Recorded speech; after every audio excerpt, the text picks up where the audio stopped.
She was a single mom who'd moved from a small town to the big city, seeking a fresh start. She wanted better for her and her son. She was working as a nurse's aide and had already made a lot of friends. But one spring morning, her son makes a tragic discovery. His mom won't wake up. He's very upset, very scared. Our next door neighbor, her son came over and said she's dead. The crime scene is particularly bizarre. There was a weird, starchy smell. There was all these little pieces of potato. There's nothing ransacked, there's no cabinets open. And the twists in the case will send detectives spiraling for answers. It really makes you question who would have done this to a pregnant woman. She told you who the father was, right? Mm-hmm. He also had another girlfriend who was pregnant with twins. She knows she's my ex, but she don't know she's pregnant. I think these two people were going to find out about each other. The relationship is getting more and more contentious every single day. Had this been his child, it could turn his marriage upside down. He was kind of crazy. He got beat up one time. She actually texted, "I sense the is trying to kill me." He forgot he messed with the wrong one.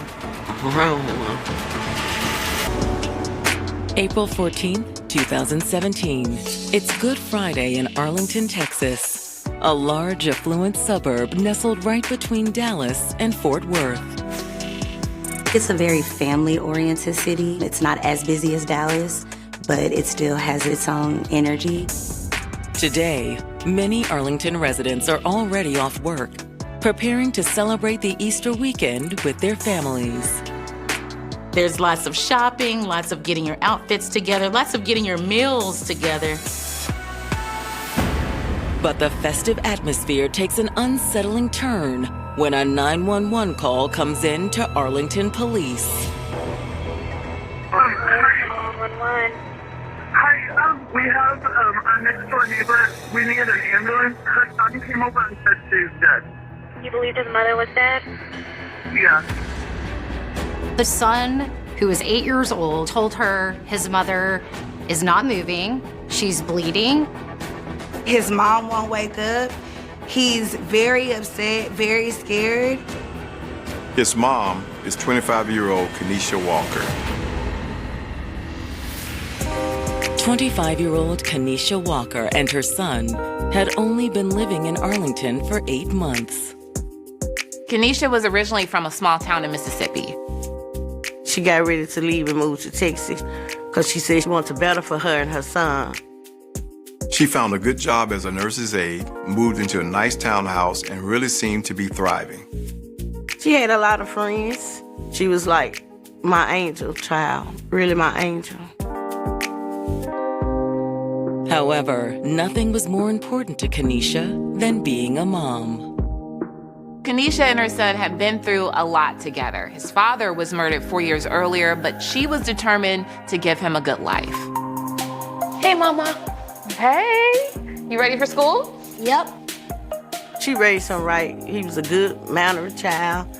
Everything she did it with her son. She'll take her son out. They'll go out to eat together. They'll go to movies and stuff together.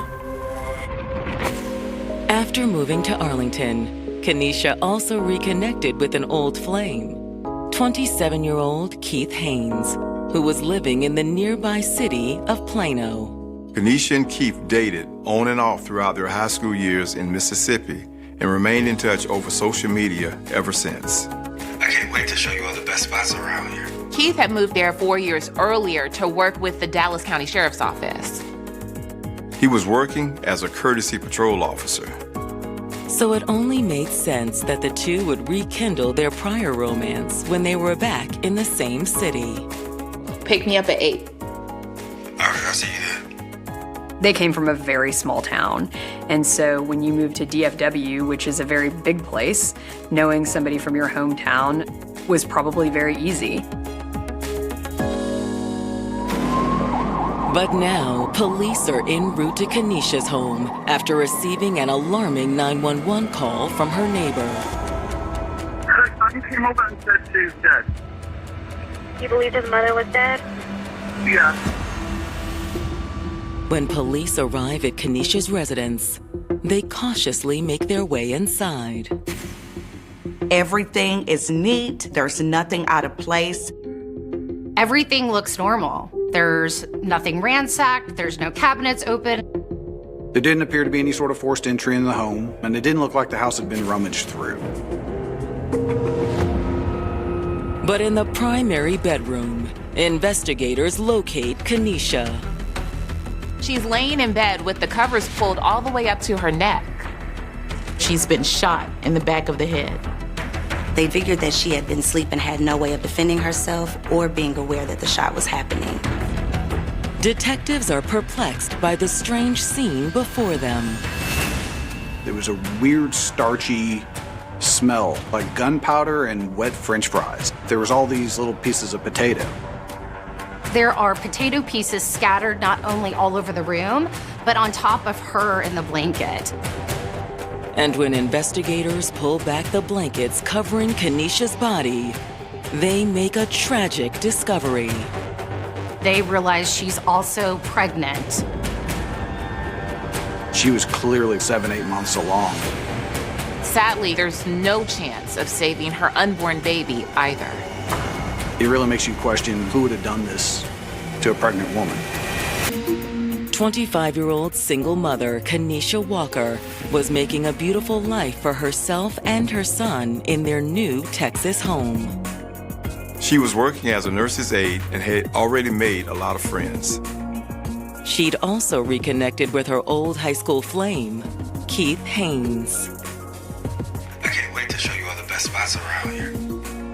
Keith just happened to be living there too after moving there from Mississippi 4 years earlier. He worked as a courtesy patrol officer for the Dallas County Sheriff's Office. But on April 14th, Arlington police have just discovered Kenesha shot to death inside her bedroom. They soon realized she's 7 or 8 months pregnant. It really makes you question who would have done this to a pregnant woman. Making the crime scene even more baffling, there's chunks of potatoes scattering the bed. Old cops would tell stories about potato silencers, and I was like, did this person really, use a potato as a silencer? Is that really a thing? Near the bed, detectives find another key piece of evidence. A few feet away from the bed, they ended up discovering a shell casing. Looked like a .40 caliber, nothing special.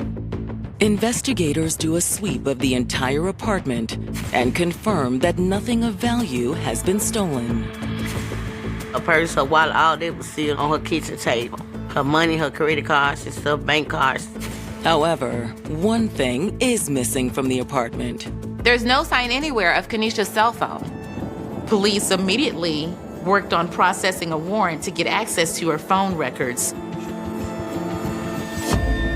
The missing phone, combined with the lack of forced entry or other stolen items, leads detectives to believe this was no random attack. Initially, I felt pretty confident that it was probably going to be a known suspect or somebody had a key or had access to the place. But who could that person be? Detectives head next door, where Kenesha's neighbor is still caring for her 8-year-old son. He appeared to be in shock. He was saddened, stunned. Investigators are hoping the young boy knows if there was anyone else in the home with him and his mother the night before. Was anyone there when your mom put you to bed? He said that he and his mom were the only ones in the apartment when he went to bed around 9 p.m. that night. He didn't even hear a gunshot or anything overnight. However, Kenesha's son says someone else was there in the early morning hours. He says that around 2 a.m. he was not feeling well, and he did go into his mother's bedroom to let her know, and there was a man that was in the bed with her. And when he asked who it was, she told him it was Moosey. When detectives asked the son, does he know anything about Moosey or even his real name, the son can barely tell them anything. He didn't know who it was. He didn't recognize him. Okay, and then when you woke up in the morning, Moosey was gone? Kenesha's son woke up around 10 a.m. and went to his mother's room. Mom? That's when he found her and subsequently ran to the neighbor's home for help.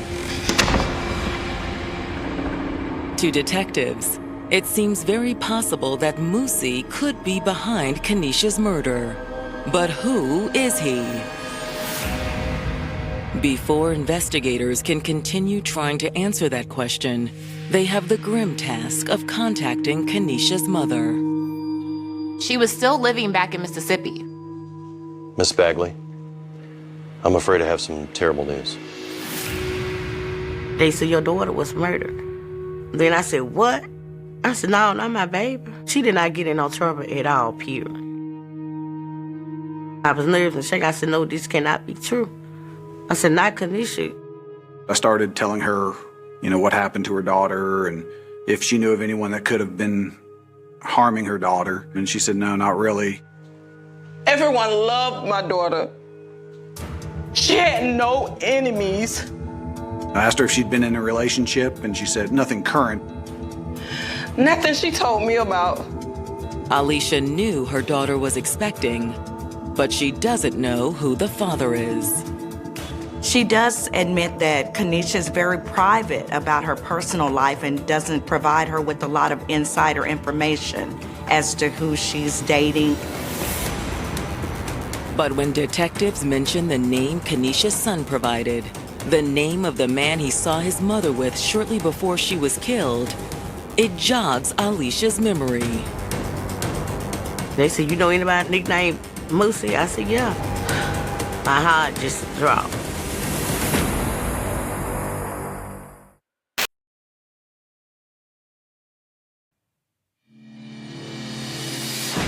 Texas homicide detectives investigating the murder of 25-year-old Kenesha Walker have just shared the grim news with her mother back in Mississippi. I said, no, this cannot be true. I said, not Kenesha. She couldn't think of anyone who would do this to her daughter. That's when detectives share the information they've learned from Kenesha's son. He said he saw a man his mother referred to as Moosey in her bedroom shortly before she was killed. They said, you know anybody nicknamed Moosey? I said, yeah. My heart just dropped. She said, oh, I know who Moosey is. Moosey is Keith Haynes. They were dating together back in high school. As far as I know, he still lives here in Mississippi. Kenesha's mother was very confused. As far as she knew, they weren't even in contact with each other.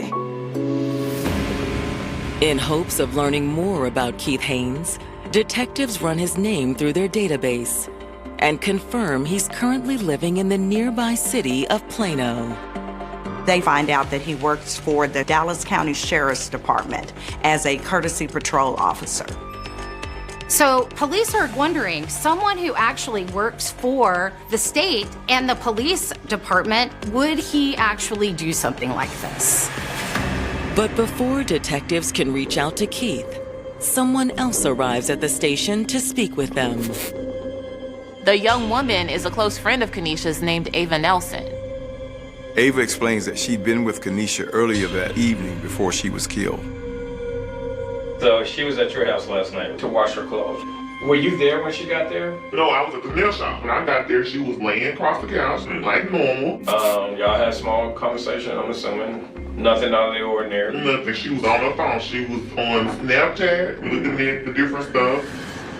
Kenesha did not mention anything about anyone coming to visit her that night. Ava doesn't know of anyone that would want to hurt Kenesha.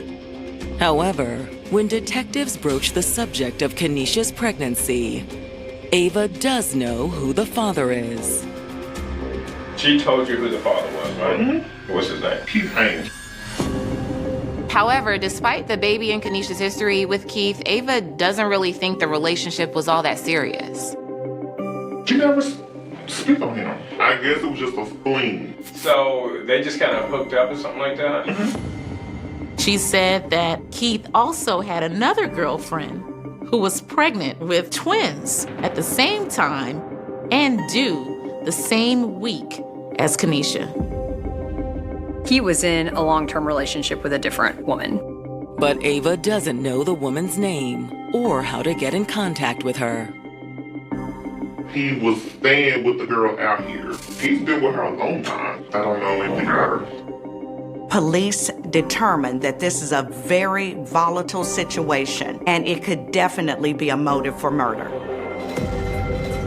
Now more than ever, detectives need to speak with Keith Haynes. And when they reach out to him, it appears he's been expecting their call. He says, I already know, my name is already out there. Keith insists that he has nothing to do with the murder and says he's heading to the police station right now to clear his name. But not before going live on social media.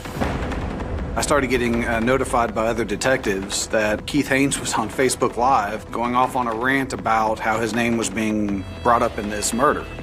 I don't know how my name come up in this bush. And I thought, well, that's pretty handy. I did ask other detectives to record the rant. Say I'm supposed to kill somebody? Well, I tell you what, I'm headed to them police department. Let them know that Moose ain't had nothing to do with nothing. When Keith shows up at the station that afternoon, he's immediately escorted to an interrogation room. Keith tells investigators that he is only here to clear his name. Just realize this is a voluntary deal. Yes, sir. If anytime you want to leave, just let us know and you'll be free to go. I ain't leaving until we done. He claimed that he had no idea what happened to Kenesha and that he had no reason to hurt her. Keith also confirms that he's known Kenesha for several years and that they dated on and off during high school in Mississippi. Well, did y'all stay in touch after y'all broke up, after high school and all that? We will still talk to each other when we see each other. We'll text and that, but However, Keith admits that when he reconnected with Kenesha in Texas, their relationship heated up quickly. we hooked up a couple times, but that was it. We had sex or whatever, and that was it. He admits that he could be the father of Kenesha's unborn child. But Keith insists he wasn't with Kenesha in the hours before she was killed. Keith says that he was not with her last night. It's been more than 24 hours since he saw her. Keith says the last time he saw Kenesha was on Wednesday, April the 12th. I came up, she cooked, and we just talked. Okay, so what do y'all talk about then? We pretty much just talked about what she was gonna do with the kid and, how I was gonna help out if it was mine. Detectives then start to think maybe her 8-year-old son was confused and possibly did not see Moosey just the night before. Maybe he actually saw Moosey a couple of days before and just got confused with the time frame. Detectives switch gears and ask Keith about the other woman he'd allegedly been dating. Detectives asked Keith if he indeed had another girlfriend, and he admitted it and said yes. However, he denies that his other girlfriend is pregnant. And she's pregnant, right? No. She's not pregnant. Is there anyone else that you know of that is pregnant with your child, or is there anyone else that's pregnant claiming to be your child? Or No. This was gonna be my first.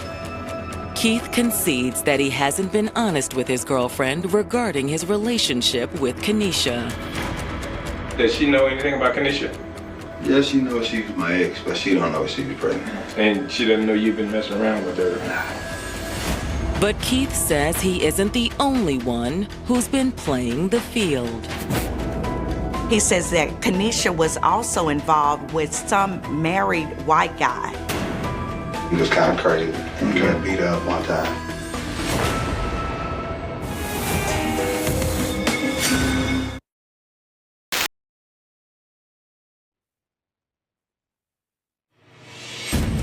Homicide detectives in Arlington, Texas are interviewing 27-year-old Keith Haynes about the death of his former girlfriend, Kenesha Walker.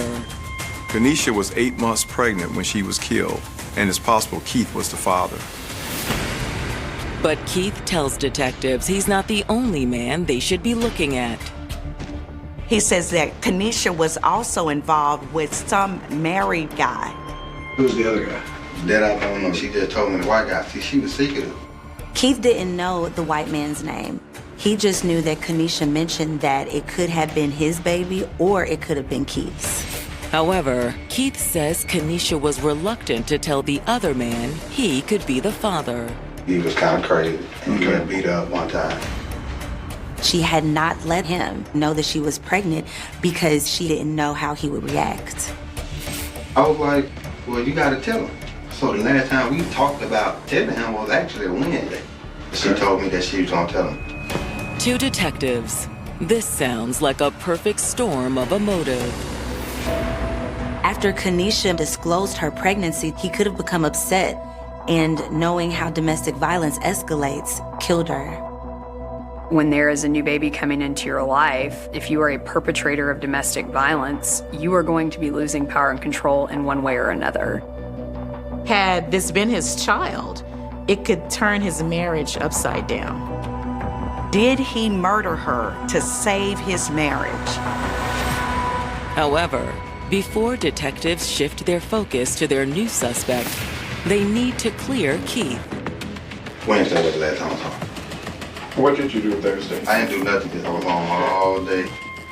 It wasn't a solid alibi. They couldn't really verify it. But he gives his DNA. He hands over his phone. He's doing everything an innocent person would be doing. And Keith, this is the phone that we're going to look at? I asked him if he would consent to allow us to search his phone. He said, yes, you can have my phone, and he signed the consent form. He also gives detectives permission to search his car and his apartment. Well, we'll get down to the bottom of what's going on. You know, so, but the fact that you came down here, we appreciate you, taking the time to do that. When I got down to the car and started looking through it, it was pretty clear that this was not something that had been used in any sort of crime. I asked him, do you mind if we go up and search your apartment? He said, no, come on. It was clear when we got there that nothing stood out immediately. Next, detectives work on identifying the married man Keith claimed Kenesha had been dating. They started reaching out to Kenesha's social circle to see if maybe they could find out who this individual is. They were turning up empty answers. Nobody really knew who the white boyfriend possibly could have been. The only person they knew of in Kenesha's life was Keith Haynes. But when detectives talk to one of Kenesha's best friends from back in Mississippi, Maya Lewis, they get some more insight on the situation. Did Kenesha tell you about a married man that she was seeing? A white male? Keith is the only man she'd been with around that time. Maya lets them know that Keith and Kenesha's relationship is very rocky. They were always consistently arguing, and they never seemed to get along. But according to Maya, when Kenesha found out she was pregnant, Keith believed they'd rekindle their romantic relationship. Oh my God, we're gonna be a family. He wanted to get back together, but Kenesha did not want to be involved with him at all. What's wrong? This doesn't mean we're back together as a couple again, Keith. She was willing to allow him to co-parent their child, but she felt he was a liar, a cheater, and she really didn't want to be involved with him. Look, we can work together to raise the baby, but that's it. Maya explains that Keith had let Kenesha down too many times in the past. She was over it. And when it came to getting ready for their baby's arrival, Maya says Keith let Kenesha down yet again. He hadn't done anything to help her. She had to purchase all the baby items herself. He's not contributing in any way. He's being very irresponsible. And she had been sending me screenshots of the horrible texts he would send her whenever she would just try to get him to pitch in. Maya said that in the screenshots, it appears that the relationship is getting more and more contentious every single day. And as the tensions between Keith and Kenesha escalated, Maya says one text in particular stood out to her. Kenesha let Maya know that if something were to happen to her, it was likely Keith. Kenesha is speaking to us from the grave. She actually texted, "I sense the is trying to kill me."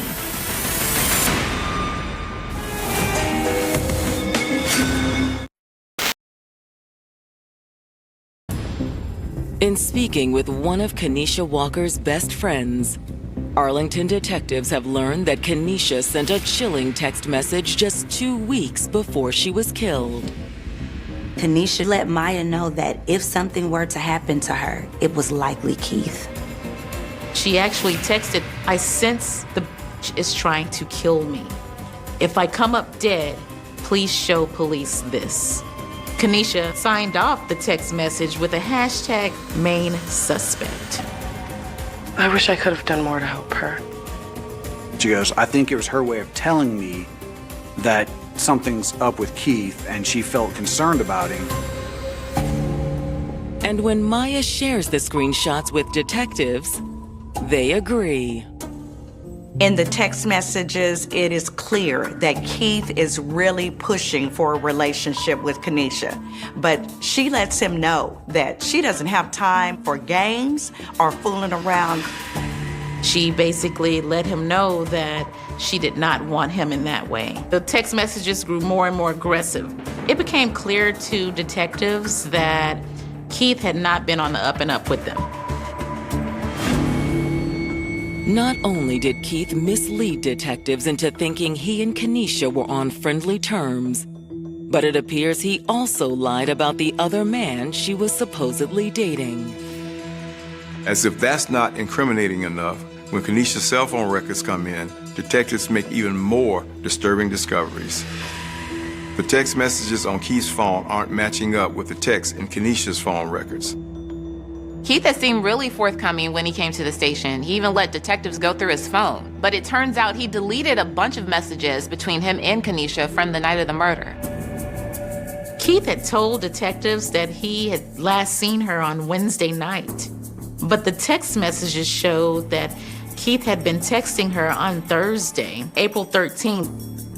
He was texting her the night of the murder, about 10:45 p.m. They have text messages where he's telling her, "I'm on my way. I'll be there in a few minutes. Leave the door unlocked." Text messages are pretty damning, but police also discover Keith changed his phone number the same day Kenesha's body was discovered. How on earth do you explain that? This new evidence is enough for Arlington police to move in on Keith. We went back and at that point issued an arrest warrant for Keith Haynes. Keith is taken into custody at his apartment without incident, and he's booked on capital murder charges. For Kenesha's family, the news of Keith's arrest comes as a huge relief. I know it was him all the time. It made me feel good because they finally had got him. They go back into the interrogation room a second time. Keith agrees to waive his rights, and he agrees to talk with them. You voluntarily waive so we can talk for a minute? Okay. Police think that they may be able to get a confession out of him. They had tons of circumstantial evidence, but there is nothing more compelling than having a suspect admit to what they did in their own words. Is there anything that you feel like we need to change, amend? Is there anything you want to tell us? Initially, Keith sticks to the same story. Essentially, you told us that you last went over to the apartment on Wednesday. Yeah. Keith maintained that Wednesday was the last time he saw Kenesha and that he wasn't with her the following night when she was killed. That's when detectives roll out the cell phone evidence they've collected. They show him the text messages that were shared with Maya about Kenesha thinking that he might try to kill her. She texted and said, I sent this just trying to kill me. If I come up dead, please show the police this and the other screenshots. Hashtag main suspect. What? Yeah. Detectives continue to press, confronting Keith about the deleted texts from his phone. So we started going down the path of, well, what about this? Why is the conversation showing that you're coming over here? And he denied it. It ain't not my first time lying to her. It had been a number of times I done lied to her like I was coming and didn't. He says, I wasn't really ever planning to come over there. Why did you switch numbers? I always switch numbers.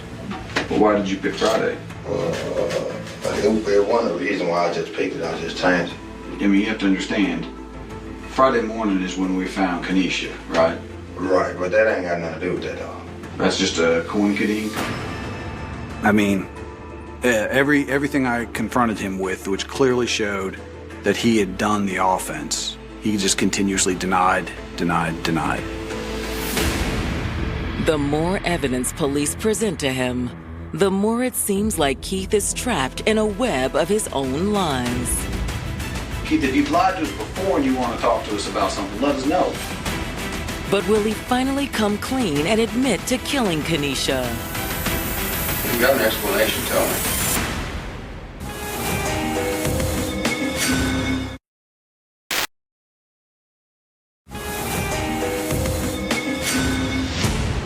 In an Arlington police interrogation room, detectives are throwing all their evidence at Keith Haynes, hoping he'll confess to the murder of his pregnant ex-girlfriend, Kenesha Walker.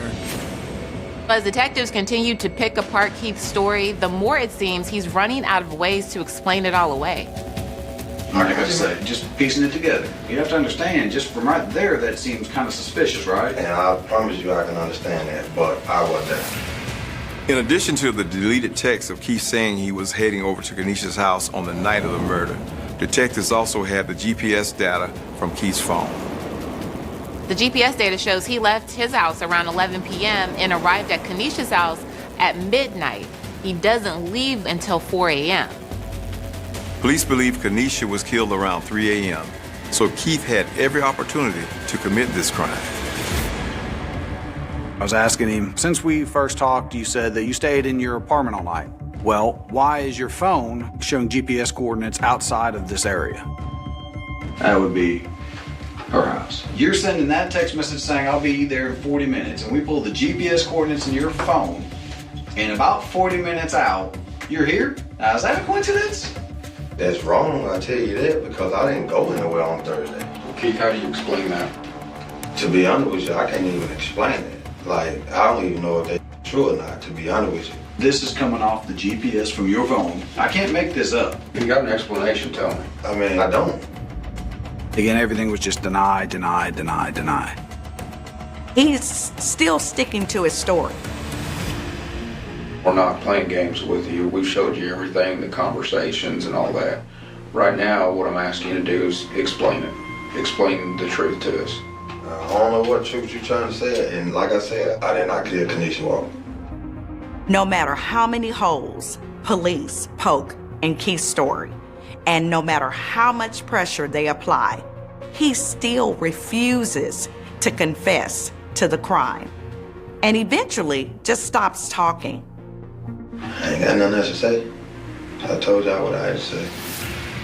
They have enough evidence and they are going to push this case forward, but he's just shutting this interrogation down. He really is displaying characteristics of a sociopath, maybe even a psychopath. In retrospect, we know what he did. He knew what he did. He was just so callous. Years pass before Keith's case goes to trial. The wheels of justice move slowly. They were moving even slower in this case.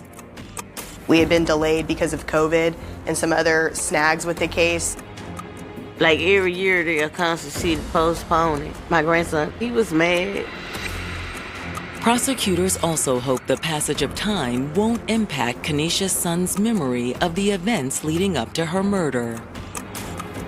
He was going to be an absolutely crucial witness. But he was 8 when this happened, and he was well into his teenage years by the time that we were going to trial. When Keith's trial finally begins in December of 2023, prosecutors argue that he had a clear motive for wanting Kenesha out of the picture. He was running out of time. He had 2 girlfriends, and he was going to have a baby, and he was going to have to pick one. And he was going to have to admit that he was cheating. His time was running out, and he had to make a decision. What's that? Oh, nothing. How was your day, babe? He had a good situation where he was living with his other long-term girlfriend, and Kenesha was pregnant with his baby and was going to have him providing child support. These 2 people were going to find out about each other. And so our theory was he treated her like a loose end that he needed to tie up. I'm gonna go out for a little while after dinner, okay? Where to? Just to visit an old friend. He ultimately became a murderer. As Keith felt the walls closing in on him, he made a desperate plan and put it into action on the night of April 13th, 2017.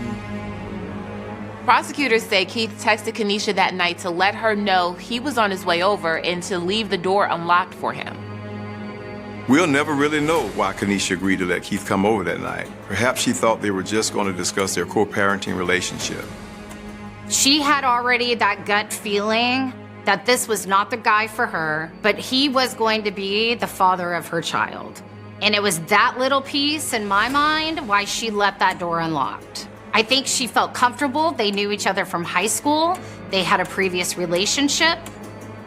Once it got late, he probably convinced Kenesha to let him spend the night. And that's probably why around 2 a.m., Kenesha's son saw him lying in the bed. After Kenesha fell asleep, Keith grabbed a potato from the kitchen and snuck back to her room. Keith places the potato as a silencer on the gun, places it on the back of her head, and kills Kenesha instantly with one single gunshot. She was sleeping. She never saw it coming. Keith Haynes then flees the scene and leaves it for her 8-year-old son to discover his mother's body the next morning. He didn't care about how her son would find her. He didn't care about his unborn child. The actions that Keith carried out were very sick. And this is a man who worked in law enforcement, a man who was supposed to protect and serve. Prosecutors argue he did quite the opposite. He tries to make up this story, this red herring, to throw the trail off of him onto someone else. However, his lies drew police right back to him. After less than an hour of deliberation, the jury returns with a verdict. The jury finds him guilty of capital murder. He was sentenced to life without parole. When Kenesha's family gets a chance to deliver victim impact statements, they don't hold back. I told him I hope he rot in hell, because you took 2 lives. You took your baby too. I don't know what he was thinking, but he forgot he messed with the wrong one. Wrong one.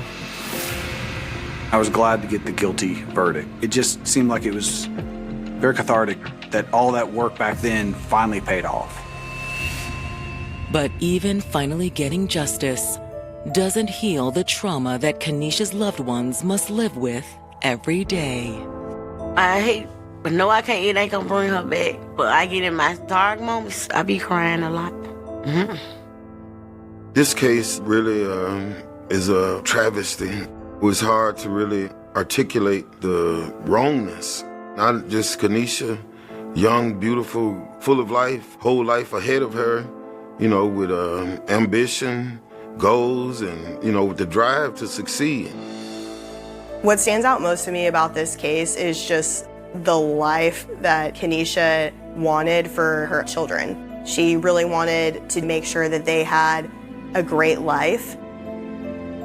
My grandson, he still have anger issue. He be having nightmares about that. When we get to talking, he was like, I miss my mom. I said, I miss her too. But I would not let him see me share no tears. I go in my room, I close my door, and tears would start falling. Because I wish that my daughter was still here living. I would tell her how much I love her and how much I miss her.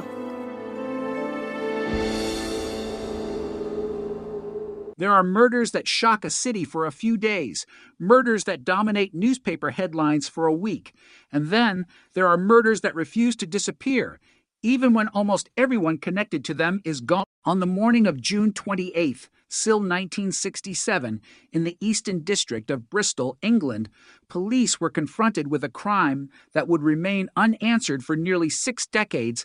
75-year-old Louisa Dunn was dead inside her own home on Britannia Road. She had been raped. She had been strangled, and the person responsible had vanished into the ordinary life of a city that continued moving around him.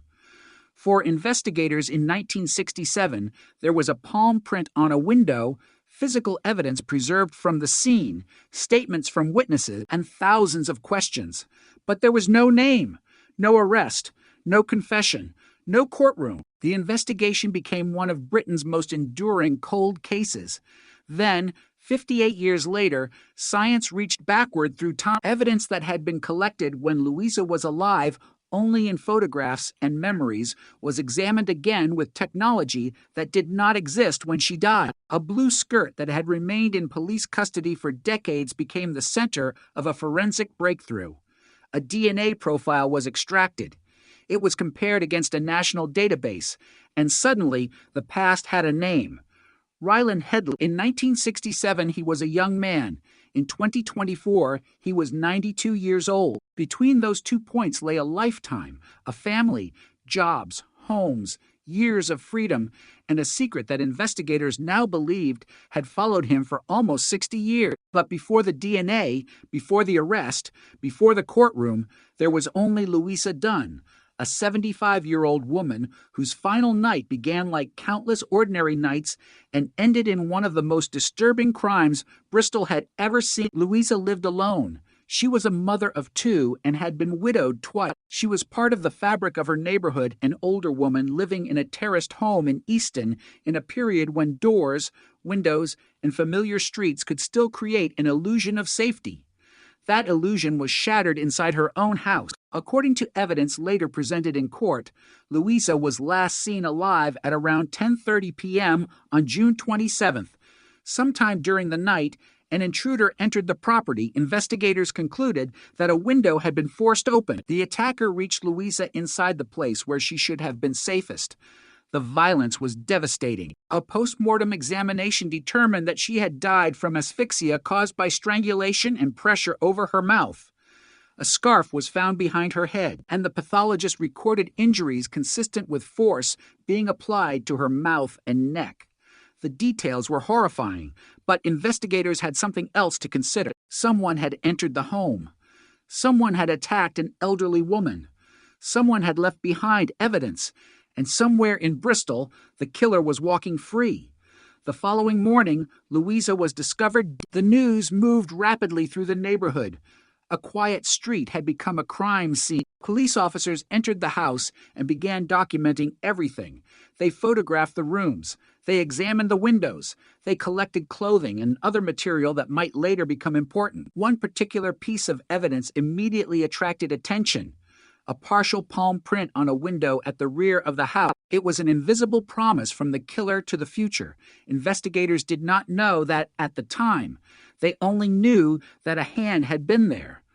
The print was incomplete, but it could potentially identify the person who had touched the window. The Bristol police investigation became enormous. Officers did not simply wait for a lucky name to appear.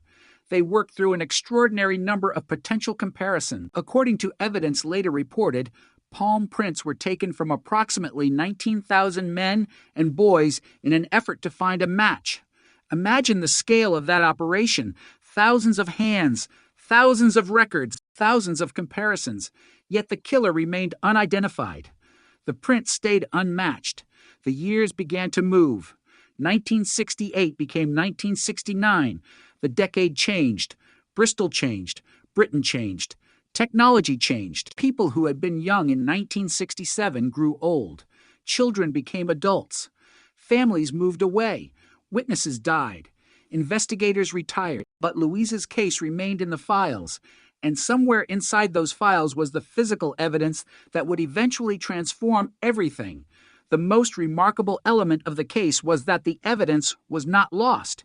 It survived. Louise's clothing and other forensic material were retained by police, preserved for a future that investigators in 1967 could never have imagined at the time. DNA profiling did not exist as a criminal investigation tool. Scientists could not perform the kind of analysis that would later become routine. The microscopic biological traces left behind by an attacker could not simply be transformed into a genetic identity. So evidence that seemed limited in 1967 was stored instead of discarded. Decades later, that decision would become crucial. Meanwhile, the investigation slowly became a cold case. There was no dramatic ending. No suspect marched into court. No detective standing before cameras announcing that the mystery had been solved. Instead, there was silence. The kind of silence that is especially cruel to families because it does not mean the story is over. It means there is no answer. Louise's granddaughter, Mary Dayton, would later describe the lasting impact the murder had on the family. The passage of time did not erase what happened. It simply pushed the crime deeper into history. The family had to live with the possibility that the person responsible would never be identified. For decades, that seemed likely. Then came the modern era of forensic investigation. In 2023, Avon and Somerset police began a fresh review of the case. The murder was no longer treated simply as an old file. Detectives returned to the evidence and asked a question that investigators in 1967 could not have asked in the same way. What could modern forensic science discover from what had survived? Items from the original investigation were examined again. Louise's blue skirt was among the evidence selected for forensic analysis. Scientists searched for biological material. What had once been invisible became potentially decisive.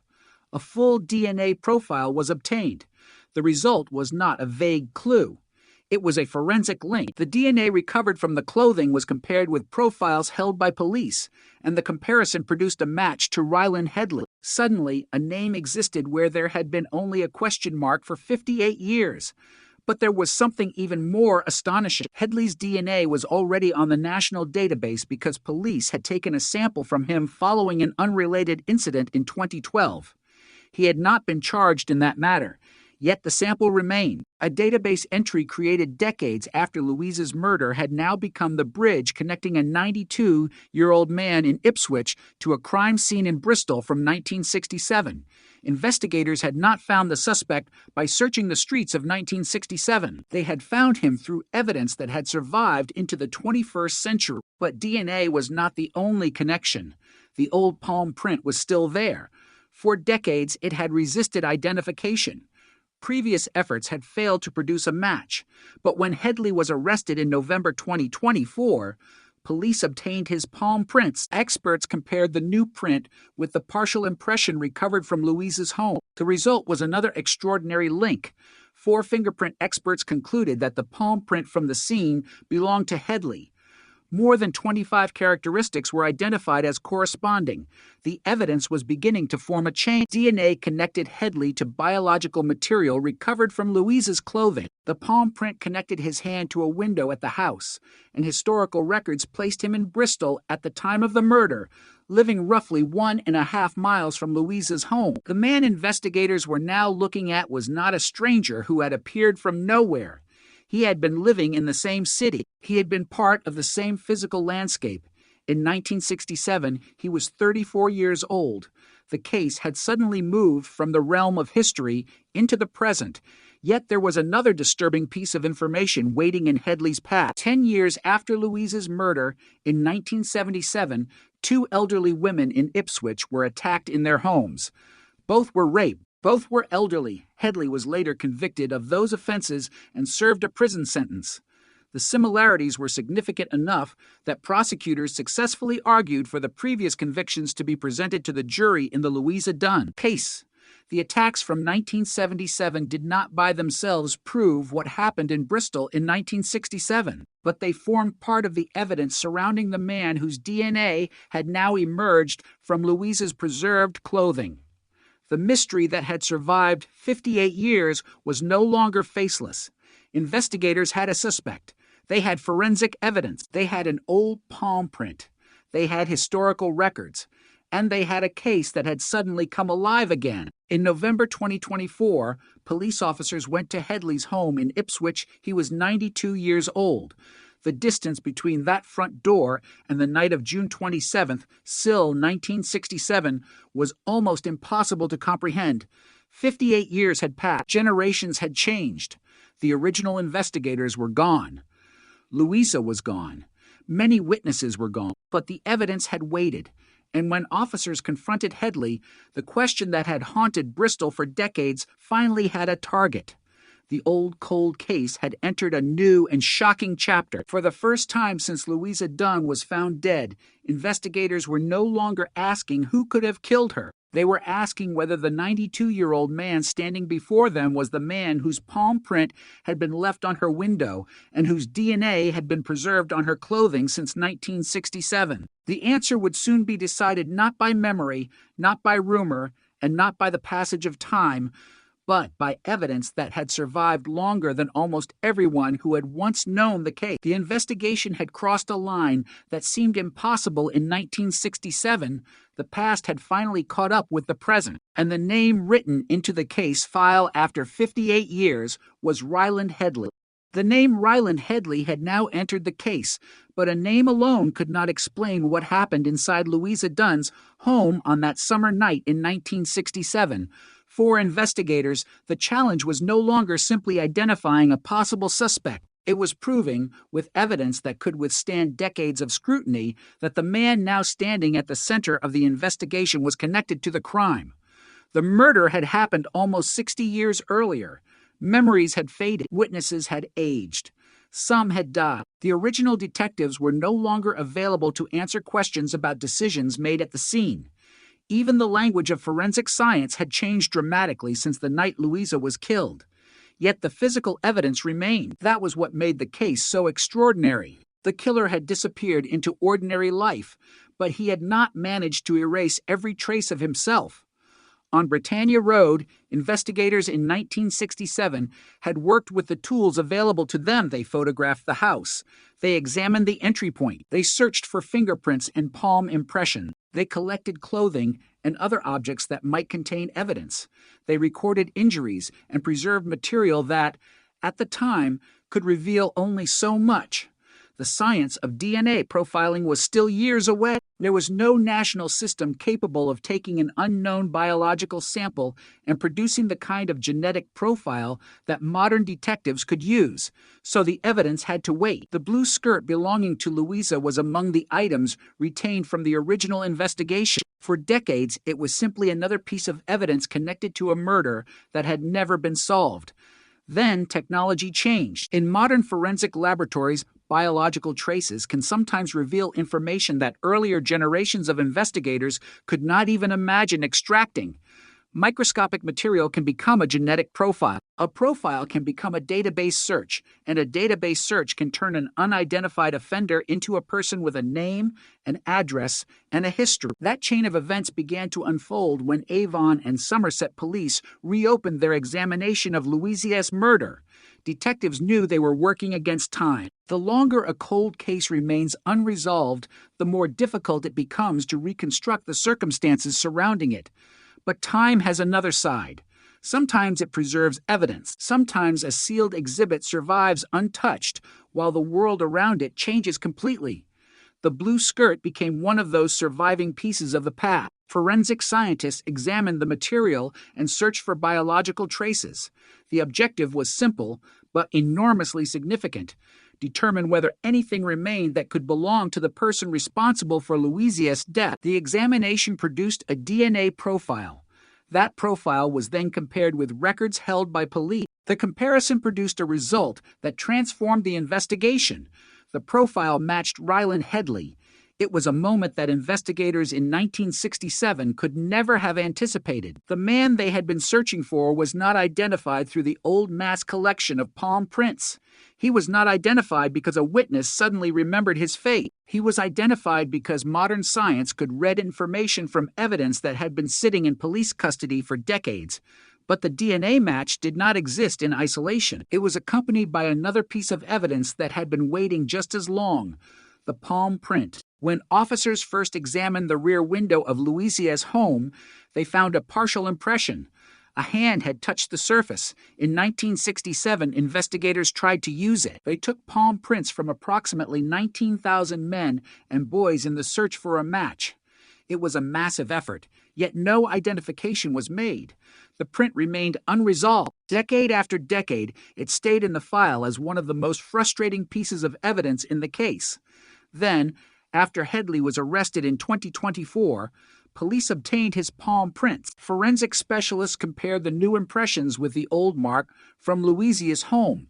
For experts independently concluded that the palm print belonged to Headley. More than 25 corresponding characteristics were identified. The evidence was suddenly speaking in two different forensic languages. DNA pointed toward Headley. The palm print pointed toward Headley. To separate forms of physical evidence collected decades apart in meaning, but originating from the same crime scene, now converged on the same individual. The significance was enormous. A cold case that had once depended on uncertain memories and incomplete comparisons now had evidence capable of linking a living suspect to the location where Louisa had been attacked. But detectives still had to reconstruct the circumstances. Who was Ryland Headley in 1967? Where was he living? What was his life like? Could investigators place him anywhere near Britannia Road? Records showed that he was living in Bristol at the time, approximately 1.5 miles from Louisia's home. That distance did not prove murder. It did not establish what happened on the night itself, but it meant that Headley was not someone discovered thousands of miles away with no connection to the city. He was there. He was an adult man living within the same urban landscape, and the forensic evidence now connected him to Louisia's home. Investigators also examined what happened in the years after Louisia's murder. That examination revealed a disturbing pattern. In 1977, a decade after Louisa was killed, 2 elderly women in Ipswich were attacked in their homes. Both were raped. Headley was eventually convicted of those offenses and served a prison sentence. The similarities between those attacks and the circumstances surrounding Louisia's murder became an important part of the later prosecution case. The earlier convictions were not treated as a substitute for evidence in Louisia's murder. Instead, they provided context about Headley and his behavior. The prosecution had to prove that he was responsible for Louisia's death, not merely that he had committed other crimes. That distinction mattered. A jury could not simply be asked to assume guilt because a defendant had a criminal past. The case had to be built around the evidence connected directly to Louise, and that was where the preserved evidence became so powerful. The blue skirt, the DNA, the palm print, the location, the historical records. Each piece occupied a different place in the puzzle. Together, they created a picture investigators had never been able to construct in 1967. For Louisier's family, however, forensic language could never fully capture what the case meant. To them, this was not a laboratory exercise. It was the death of a grandmother. It was a woman who had gone to bed expecting another ordinary morning. Instead, she was found dead inside her own home. The passage of time did not make that loss less real. Her family grew older carrying a question that had no answer. Who had done this? Why had he entered her home? Why had he attacked her? How had he managed to disappear? For decades, there was no response. The killer appeared to have succeeded in one of the most basic objectives of a criminal: survive the investigation and live beyond it. Yet the evidence had never forgotten. That is what makes cold cases so haunting. The human memory of an event can disappear. Buildings can be renovated or demolished. Streets can change names. Police officers can retire. Files can gather dust. But physical evidence can remain unchanged in a box, waiting for technology to become capable of understanding it. In Louisia's case, that evidence survived nearly 6 decades. The investigation had therefore become a race between time and science. Time had already taken almost everything else, but it had not taken the DNA. It had not erased the palm print, and it had not destroyed the record showing where Headley had lived in 1967 when detectives finally arrested him in November 2024. The case crossed another extraordinary threshold. The suspect was no longer a young man in his 30s. He was 92 years old. His life had stretched across almost an entire century. The murder investigation had become older than many of the people now investigating it, yet the arrest demonstrated something that had become increasingly important in modern cold case investigations. A crime does not necessarily become unsolvable simply because decades have passed. Sometimes the strongest evidence is already sitting in a police archive. The breakthrough comes when someone decides to look at it differently. For Headley, the arrest meant confronting a crime that had remained buried for 58 years. For investigators, it meant preparing a case around evidence that had to survive not only the passage of time, but also legal scrutiny. For Louise's family, it meant something even more fundamental. After decades of uncertainty, the person accused of killing her finally had a name. But identifying a suspect was only the beginning. The next question was far more difficult. What exactly happened inside Louise's home that night, and could the evidence from 1967 prove beyond reasonable doubt that Ryland Headley was the man who entered that house, attacked a 75-year-old woman, and left her dead? The answer would ultimately depend on what the forensic evidence revealed, what the historical investigation had recorded, and what the prosecution could reconstruct from a crime that had occurred almost 60 years before. The case that once seemed frozen in 1967 was moving again, and every surviving piece of evidence was being placed under the microscope. For 58 years, one of the strangest witnesses in the Louisa Dunn murder case was not a person, it was a palm print. It had no voice. It could not describe the man who left it. It could not explain why his hand had touched the window of a 75-year-old woman's home in the early hours of June 28th, Sill, 1967, but it remained there, preserved in the records of a murder investigation that had failed to identify its owner. In an era before modern DNA profiling, that impression represented one of the most important pieces of evidence available to investigators. Yet it was also a frustrating reminder of what the police did not know. They had a mark. They had no name. They had a crime scene. They had no confirmed offender. And they had a family waiting for an answer. The investigation in Bristol had been extensive. Officers collected palm prints from approximately 19,000 men and boys as they attempted to identify the person responsible for Louisa's murder. Thousands of hands were examined against the impression recovered from the scene. Every comparison carried the possibility of ending the investigation. Every failure pushed the case deeper into uncertainty. One by one, the comparisons produced nothing. The palm print remained unidentified. Eventually, the investigation became one of those cases that seemed destined to remain unresolved forever. But the fact that the print could not be identified did not mean that it was useless. It meant only that the technology and records available at the time could not unlock it. That distinction would become critical almost 6 decades later. Louisa's murder had occurred during a period when forensic investigation was already becoming more sophisticated, but the tools that would revolutionize criminal identification had not yet arrived. Investigators relied heavily on fingerprints, palm prints, witness statements, physical descriptions, and traditional detective work. Biological evidence could be collected, but there was no DNA database capable of transforming an unknown sample into a searchable identity. The science that would eventually become standard in major criminal investigations was still in its infancy, so the case depended on what investigators could see and measure. The palm print was one of those measurable traces. It represented contact. Someone had placed a hand on that window. If investigators could determine whose hand it was, they might have the answer. But the search failed. Decades passed. Then, in the 21st century, the case was reopened and the old evidence was examined again. Modern investigators did not have to begin from zero. They inherited the work of those who had come before them. They had the original photographs, records, exhibits, forensic documentation, and, crucially, the preserved physical evidence. The investigation became an exercise in connecting two different eras. On one side stood the police officers of 1967, working with the knowledge and technology of their time. On the other stood forensic specialists decades later, equipped with tools that could extract information from evidence once considered far less useful. The palm print was still there. So was the DNA evidence, and eventually those separate clues began pointing toward the same man.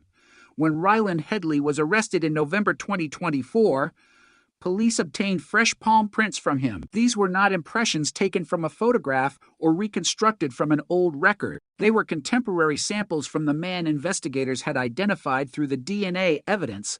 Forensic specialists then compared those prints with the partial palm impression preserved from Louisa's home. The comparison produced a result that transformed the importance of the old mark. 4 fingerprint experts concluded that the palm print belonged to Headley. More than 25 corresponding characteristics were identified. The impression that had remained unidentified since 1967 now had an owner. The significance of that moment cannot be overstated. A partial palm print can be powerful evidence because the patterns and characteristics of the human hand are highly individual. But the circumstances surrounding a print matter. Investigators had to consider where it was found and what it meant. In this case, the impression was associated with a window at Louisa's home. It was not simply an unrelated mark discovered somewhere in Bristol. It was part of the physical environment surrounding the murder. That made the identification particularly important. Suddenly, Headley was not merely a man whose DNA appeared in evidence connected to Louisa.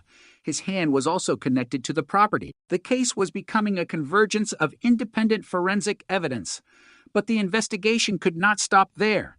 Detectives needed to understand Headley's circumstances in 1967. A forensic match could identify a person, but investigators still needed to establish whether that person could have been present. Historical records became essential. Headley had been living in Bristol at the time of the murder. His home was approximately 1.5 miles from Louisa's house. The distance was significant because it placed him within the same city and made the physical connection plausible. Yet investigators had to resist the temptation to turn proximity into proof. Being nearby did not mean someone was guilty. Thousands of people could have lived within a few miles of Britannia Road. The case required something more. That something was emerging from the evidence itself. DNA palm print, location. Each piece had to be assessed independently before being considered as part of the larger picture. This was one of the reasons the investigation had taken so long to reach court. Cold cases cannot simply be solved by announcing a forensic match. Evidence must be examined, documented, interpreted, challenged, and presented in a way that can withstand the highest level of scrutiny, and the age of the evidence created additional difficulty. Investigators had to establish how it had been collected. They had to understand how it had been preserved. They had to demonstrate that the material examined decades later was connected to the original investigation. Every step mattered because the defense would have the opportunity to question it. Meanwhile, the family of Louisa Dunn had waited for an answer for most of a lifetime. Her granddaughter, Mary Dainton, later spoke publicly about the effect the murder had on the family. The unanswered question had followed them through decades. There was no conviction to provide finality, no known offender to explain what happened, only the knowledge that someone had entered Louisa's home and killed her. That kind of uncertainty can become part of a family's identity. Birthdays come and go. Children grow up. Grandchildren are born. Generations change, but one event remains frozen. For the Dunn family, that event was the death of Louisa. The investigation itself had also become part of Bristol's history. The murder had happened during a different era, but the horror remained recognizable. An elderly woman was attacked in her own home. A killer left evidence behind. The police searched for him. They failed to identify him, and then the trail disappeared. Or so it seemed. In reality, the trail had never completely disappeared. It was sitting inside evidence storage and police records waiting for another generation of investigators to ask different questions. That is what makes the palm print so extraordinary. It did not become more accurate with age. It became more useful because science and databases changed around it. In 1967, investigators had a print, but no match. In 2024, they had a suspect and could test the print against him. The same evidence existed. What changed was the ability to connect it to a person. There was another element that made the case even more disturbing. Headley's later criminal history involved two elderly women attacked in Ipswich in 1977. He was convicted of those offenses and served a prison sentence. Those attacks happened 10 years after Louisa's murder and involved elderly victims in their home. Prosecutors later sought to use evidence of those convictions as part of the case against Headley. The similarities did not replace the direct evidence relating to Louisa. Instead, they formed part of the broader picture presented to the court. By this point, the prosecution had something investigators in 1967 could only have dreamed of: a suspect whose DNA was connected to evidence from Louisa's clothing, a suspect whose palm print was identified on the window at her home, a suspect who had lived in Bristol at the time, and a later history involving attacks on elderly women. Yet there remained a final question. What had happened during the hours between Louisa being seen alive and her body being discovered? The old investigation had recorded what officers found, but the passage of time meant that many details had to be reconstructed from documents rather than living memory. The physical scene itself was long gone from the world of 1967. The people who had walked through it were mostly gone. The officers who had examined the window could no longer return to explain what they saw. The only surviving witnesses were the records and the evidence. That made the forensic discoveries even more important. They were not simply clues. They were fragments of a crime scene preserved across generations. And as the prosecution prepared its case, those fragments began forming a narrative that pointed toward a single conclusion. The palm print had waited. The DNA had waited. Louisa's case had waited. For nearly 60 years, the killer had lived beyond the reach of investigators. But the evidence had remained behind, silently preserving a connection between one summer night in 1967 and a 92-year-old man arrested in 2024. The question was no longer whether the old palm print could identify someone. It had. The question was whether all of the surviving evidence taken together would finally be enough to deliver justice for Louisa Dunn. For nearly 6 decades, Ryland Headley lived with something investigators could not see: a crime buried in an old police file, a murder that had almost vanished from public memory, a name that had never been attached to the killing of Louisa Dunn. In 1967, Headley was 34 years old. Louisa was 75. They were living in the same city, separated by roughly 1.5 miles, but nothing in the surviving investigation suggested that anyone at the time understood the connection between them. When Louisa was found dead, the police did not have Headley's name. They had a palm print, physical evidence, witness information, and a massive pool of possible suspects. They searched, they questioned, they compared, they collected palm prints from thousands of men and boys, but Headley remained outside the reach of the investigation. The years that followed changed everything.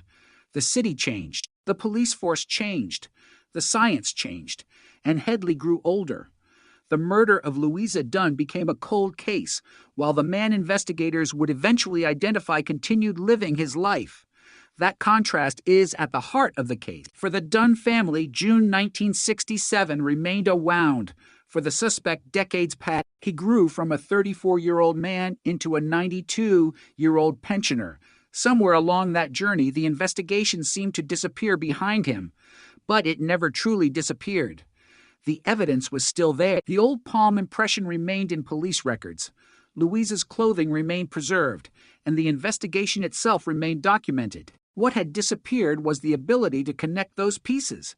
Then, forensic science changed the equation. When Avon and Somerset police began a fresh review of Louisa's murder, detectives were not simply reopening an old file for historical interest. They were looking for evidence that could produce an answer. The case had been unsolved for 58 years, but the evidence had survived. Modern forensic analysis focused attention on items from the original investigation, including Louisa's blue skirt. Scientists were able to recover a DNA profile from material associated with the garment. That profile could then be compared with modern police databases. The result was extraordinary. It matched Ryland Headley, A man who had never been identified as the suspect in 1967 was suddenly connected to biological evidence from the murder scene. But the DNA match raised another question. How could police be certain that the person identified by the genetic evidence was the same person whose palm print had been left at Louise's home? Came through another forensic comparison. After Headley was arrested, specialists obtained his palm prints. The old impression was examined again, for fingerprint experts concluded that it matched Headley's palm, identifying more than 25 corresponding characteristics. The two forensic discoveries reinforced one another. The DNA pointed to Headley. The palm print pointed to Headley, and the historical record placed him in Bristol at the time. The investigation was no longer dealing with a hypothetical suspect. It was dealing with a man whose physical characteristics appeared in evidence preserved from the original crime scene. Yet the story of Headley's life after 1967 became an important part of understanding how such a case could remain unsolved for so long. In 1977, 10 years after Louise's murder, two elderly women in Ipswich were attacked in their homes. Both women were raped. Headley was later convicted of those offenses. The similarity between those later crimes and the circumstances surrounding Louise's murder became significant when prosecutors built the case decades later. The court was not simply asked to consider Headley's past. The prosecution had to establish the specific evidence connecting him to Louisa. The later convictions could provide context, but they could not replace the forensic evidence. That distinction was essential. A person's previous crimes do not automatically prove responsibility for another crime. What mattered in Louisa's case was the physical evidence preserved from 1967. The DNA profile, the palm print, the location, the historical circumstances, and the fact that these pieces converged on the same individual. For decades, none of those elements could be brought together. The DNA technology did not exist. The database did not exist in its modern form. The comparison process was different, but by the 2020 investigators could take evidence from a crime committed before the birth of modern forensic profiling and subject it to contemporary analysis. That was what turned the old case into a live investigation again. When police arrested Headley in November 2024, the news was astonishing precisely because of his age.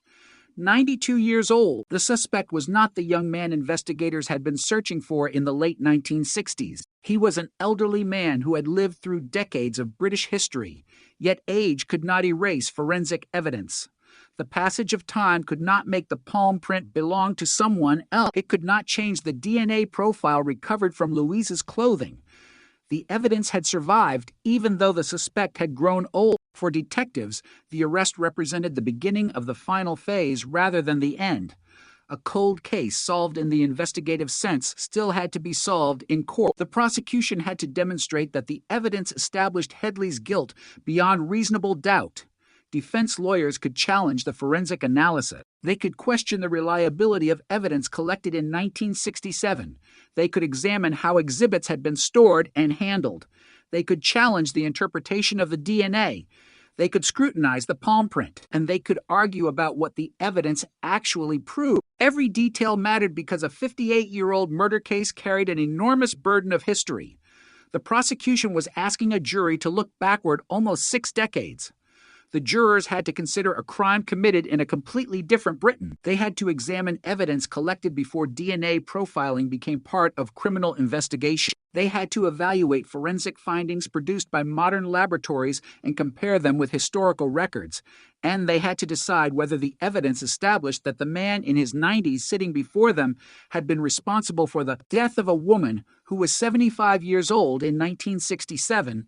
Louisa's family had already waited almost a lifetime. Her granddaughter, Mary Dayton, spoke about the profound impact the unresolved murder had on the family. For them, the investigation was not an abstract historical mystery. It was personal. Every unanswered year represented another year without justice. The family had lived with the knowledge that the killer could still be alive somewhere. They had also lived with the possibility that the truth would never be known. That possibility had become harder to escape as time passed. Witnesses died. Memories disappeared. Records became increasingly fragile, and yet the most important evidence remained. It is difficult to imagine what that must have meant for investigators who reopened the case. They were essentially communicating with a crime scene from another era. The voices of the original investigators existed only in reports. The photographs captured rooms that had long since changed. The evidence had become historical artifacts, but those artifacts still carried information. The blue skirt still existed. The palm print still existed, and modern forensic techniques could extract information that had been inaccessible for most of the case's history. This was the paradox of the Louisa Dunn investigation. The case was old, but the evidence was not necessarily obsolete. In fact, some of the evidence became more valuable as technology advanced. A clue that failed to solve the murder in 1967 could become decisive in 2024. A biological trace that once had no identifying power could suddenly produce a genetic profile. A palm print that had resisted comparison with thousands of prints could finally be tested against the person identified through DNA. The past had not changed.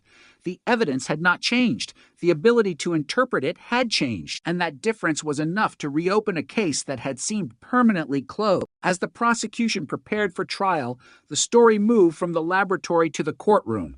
Headley had been identified. He had been arrested. He had been charged. Now the evidence would be tested publicly. For the first time in 58 years, the murder of Louisa Dunn would be examined before a judge and jury with the full force of modern forensic science. The question that had haunted Bristol since June 1967 was finally going to receive a formal answer. Was Ryland Headley the man who entered Louisa Dunn's home, attacked her, and left her dead? The palm print said yes. The DNA said yes. The historical record placed him in the city. But a courtroom required more than a dramatic discovery. It required proof, and as the trial approached, every surviving fragment of the case would be brought together. The old photographs, the forensic findings, the preserved clothing, the palm impression, the records from 1967, the evidence concerning Headley's later convictions. Decades of silence were about to be replaced by testimony, and after 58 years, the cold case was finally going to be heard in court. By the time the case reached the courtroom, the murder of Louisa Dunn had become almost impossible to separate from the passage of time. 58 years had passed since police first entered the house on Britannia Road. The original crime scene no longer existed exactly as it had that morning. The city around it had changed. People had grown old and died.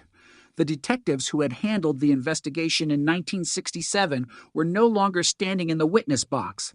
Yet the prosecution had one advantage that time had failed to destroy: the original evidence. In court, the past had to be reconstructed piece by piece. There could be no assumption that because an event happened long ago, it could simply be described as fact.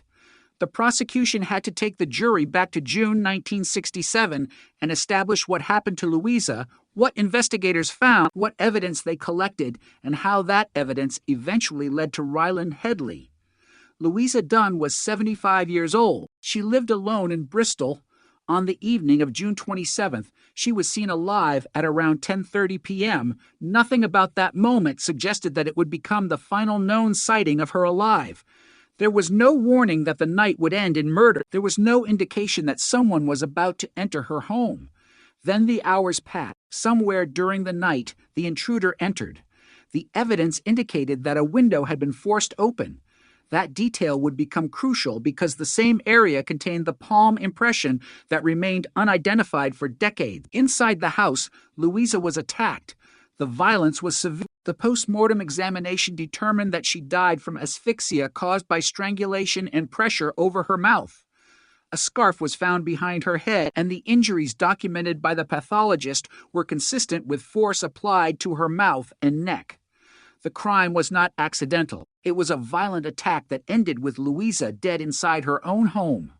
When she was discovered the following morning, the neighborhood was confronted with a reality that seemed almost impossible. A 75-year-old woman had been killed inside the place where she should have been protected from the outside world. Police began the investigation immediately. The house became a forensic scene.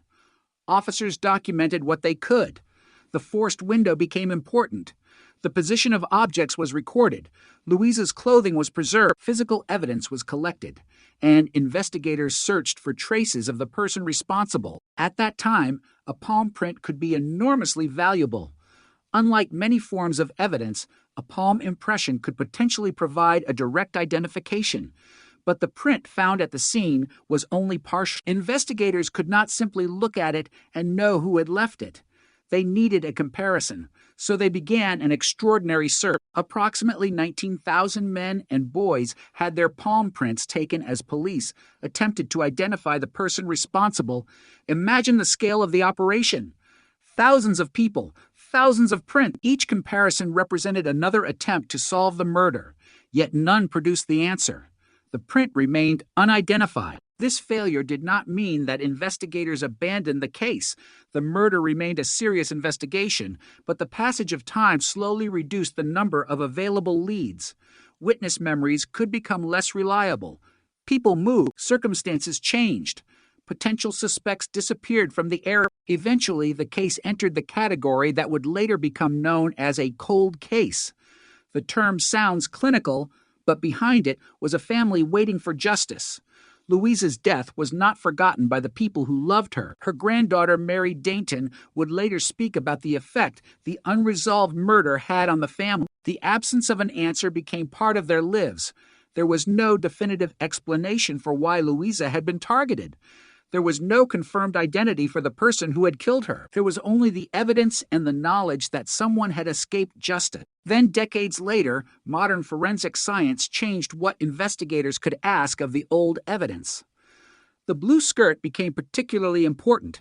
The garment had survived from the original investigation. Scientists could now search it for biological material using techniques that had not existed when Louisa was killed. The process required care. The evidence was nearly 6 decades old. Investigators had to work with material collected under the standards of another era. But the scientific examination produced a DNA profile. That profile could then be compared with police records. The comparison produced a match to Ryland Headley.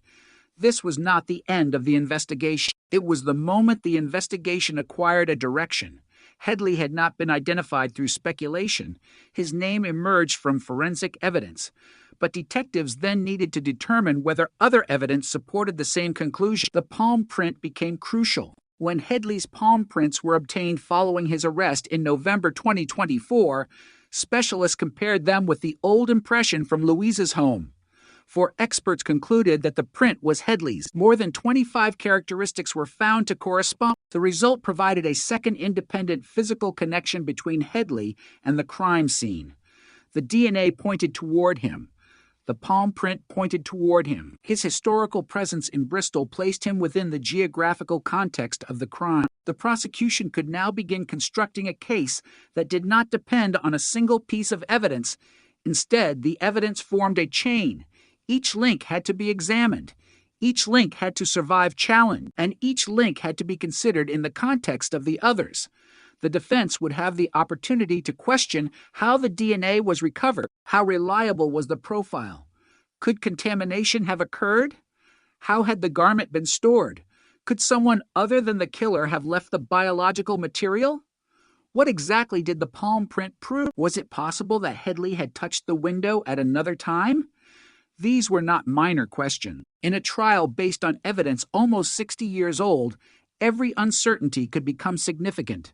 The prosecution, therefore, had to establish the historical continuity of the evidence. The blue skirt examined decades later had to be the same garment collected during the original investigation. The palm print had to be demonstrably connected to the window at Louisa's home.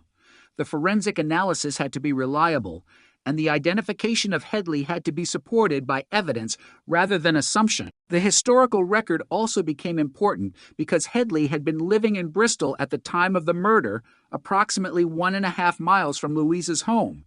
That did not prove that he had entered her house, but it placed him within the same city at the same time. For investigators, the geographic connection was another piece of context surrounding the forensic evidence.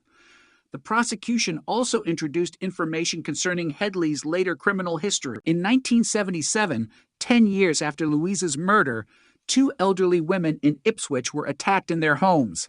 Headley was convicted of those crimes. The similarities were disturbing. Yet the prosecution still had to keep the central issue clear. The trial was about Louisa Dunn.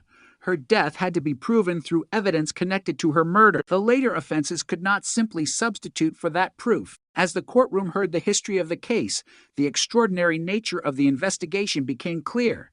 In 1967, police had attempted to solve the murder through traditional methods. They had thousands of palm prints. They had physical evidence. They had witness information. But they did not have the technology that would eventually identify the killer.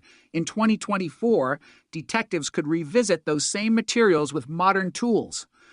What had been a dead end in 1967 became a forensic pathway in the 21st century. The difference was not that the original investigators had failed to work hard enough. It was that they were investigating in a world without the tools that later generations would inherit.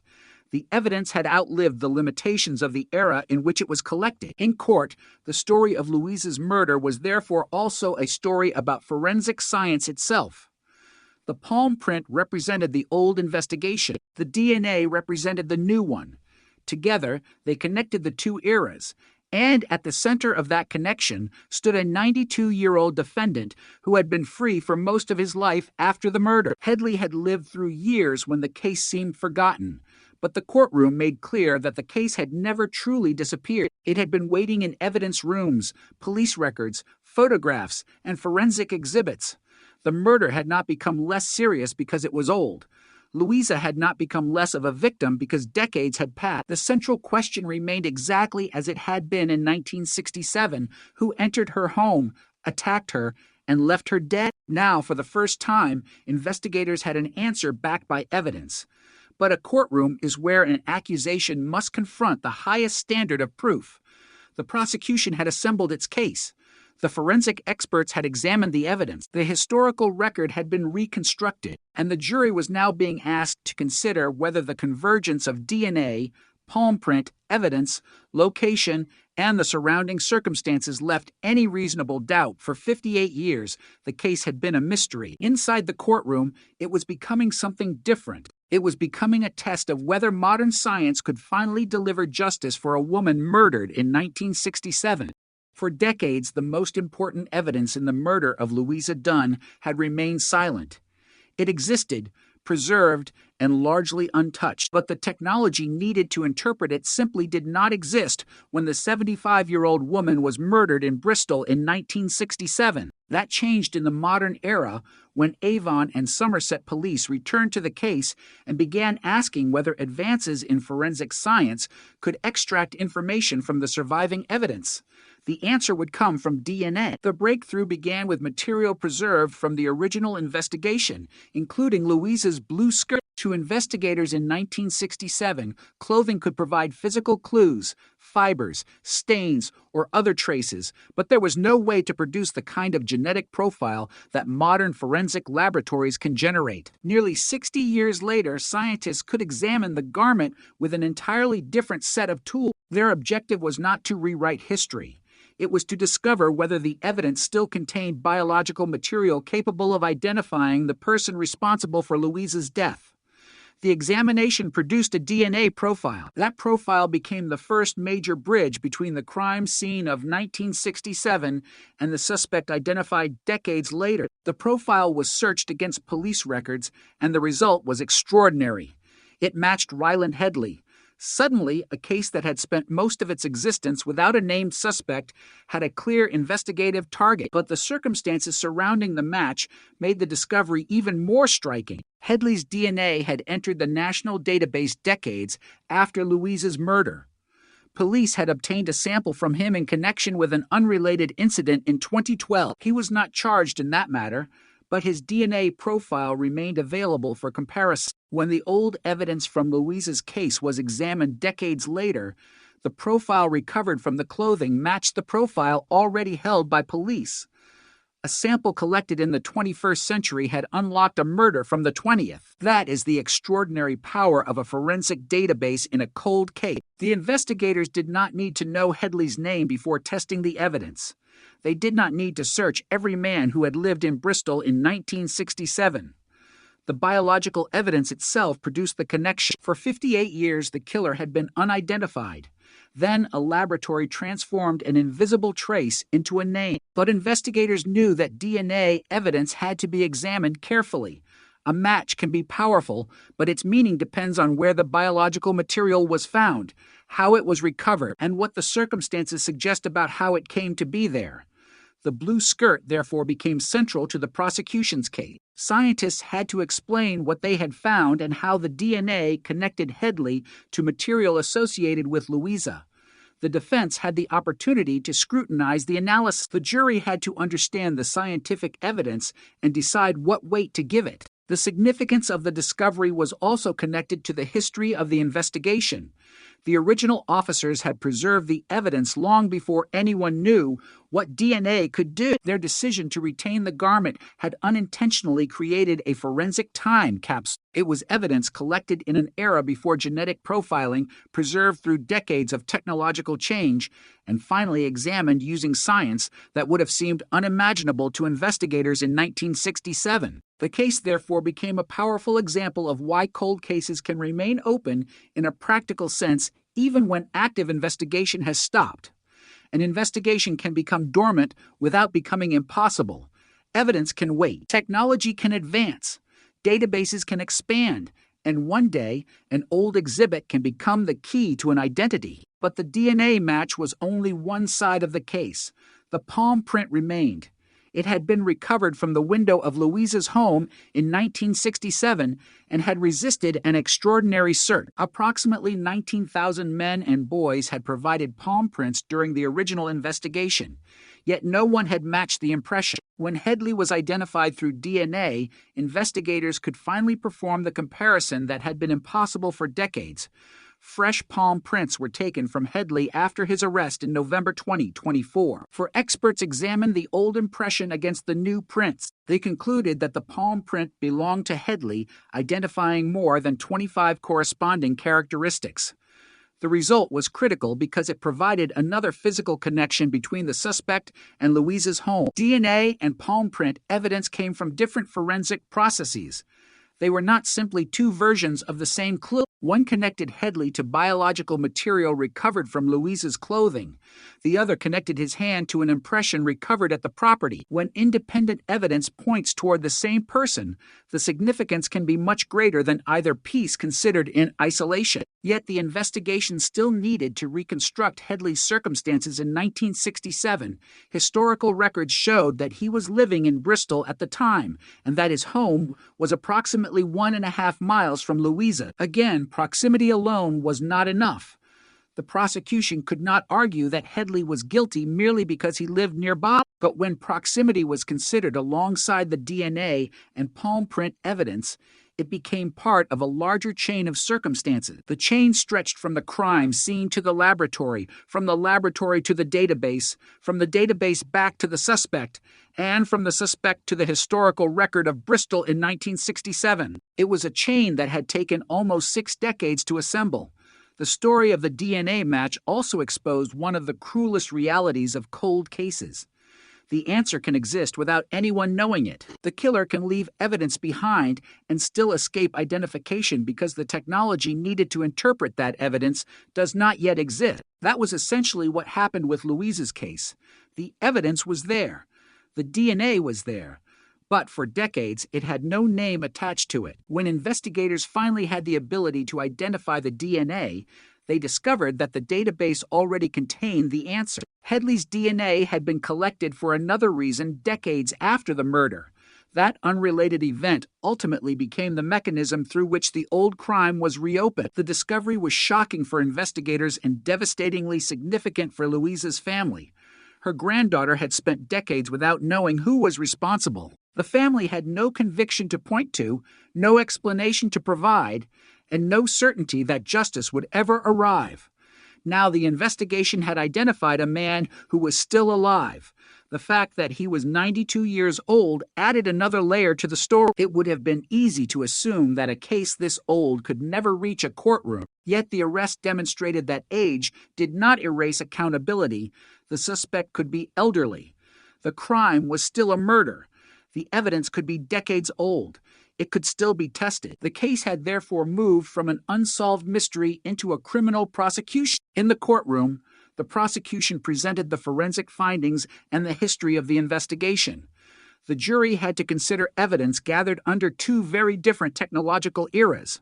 The palm print came from the original investigation. The DNA analysis came from modern science. Together, they created a connection between the suspect and the crime scene that investigators in 1967 had been unable to establish. The prosecution also presented evidence concerning Headley's later convictions for attacks on two elderly women in Ipswich in 1977. Those convictions provided context, but the central evidence remained.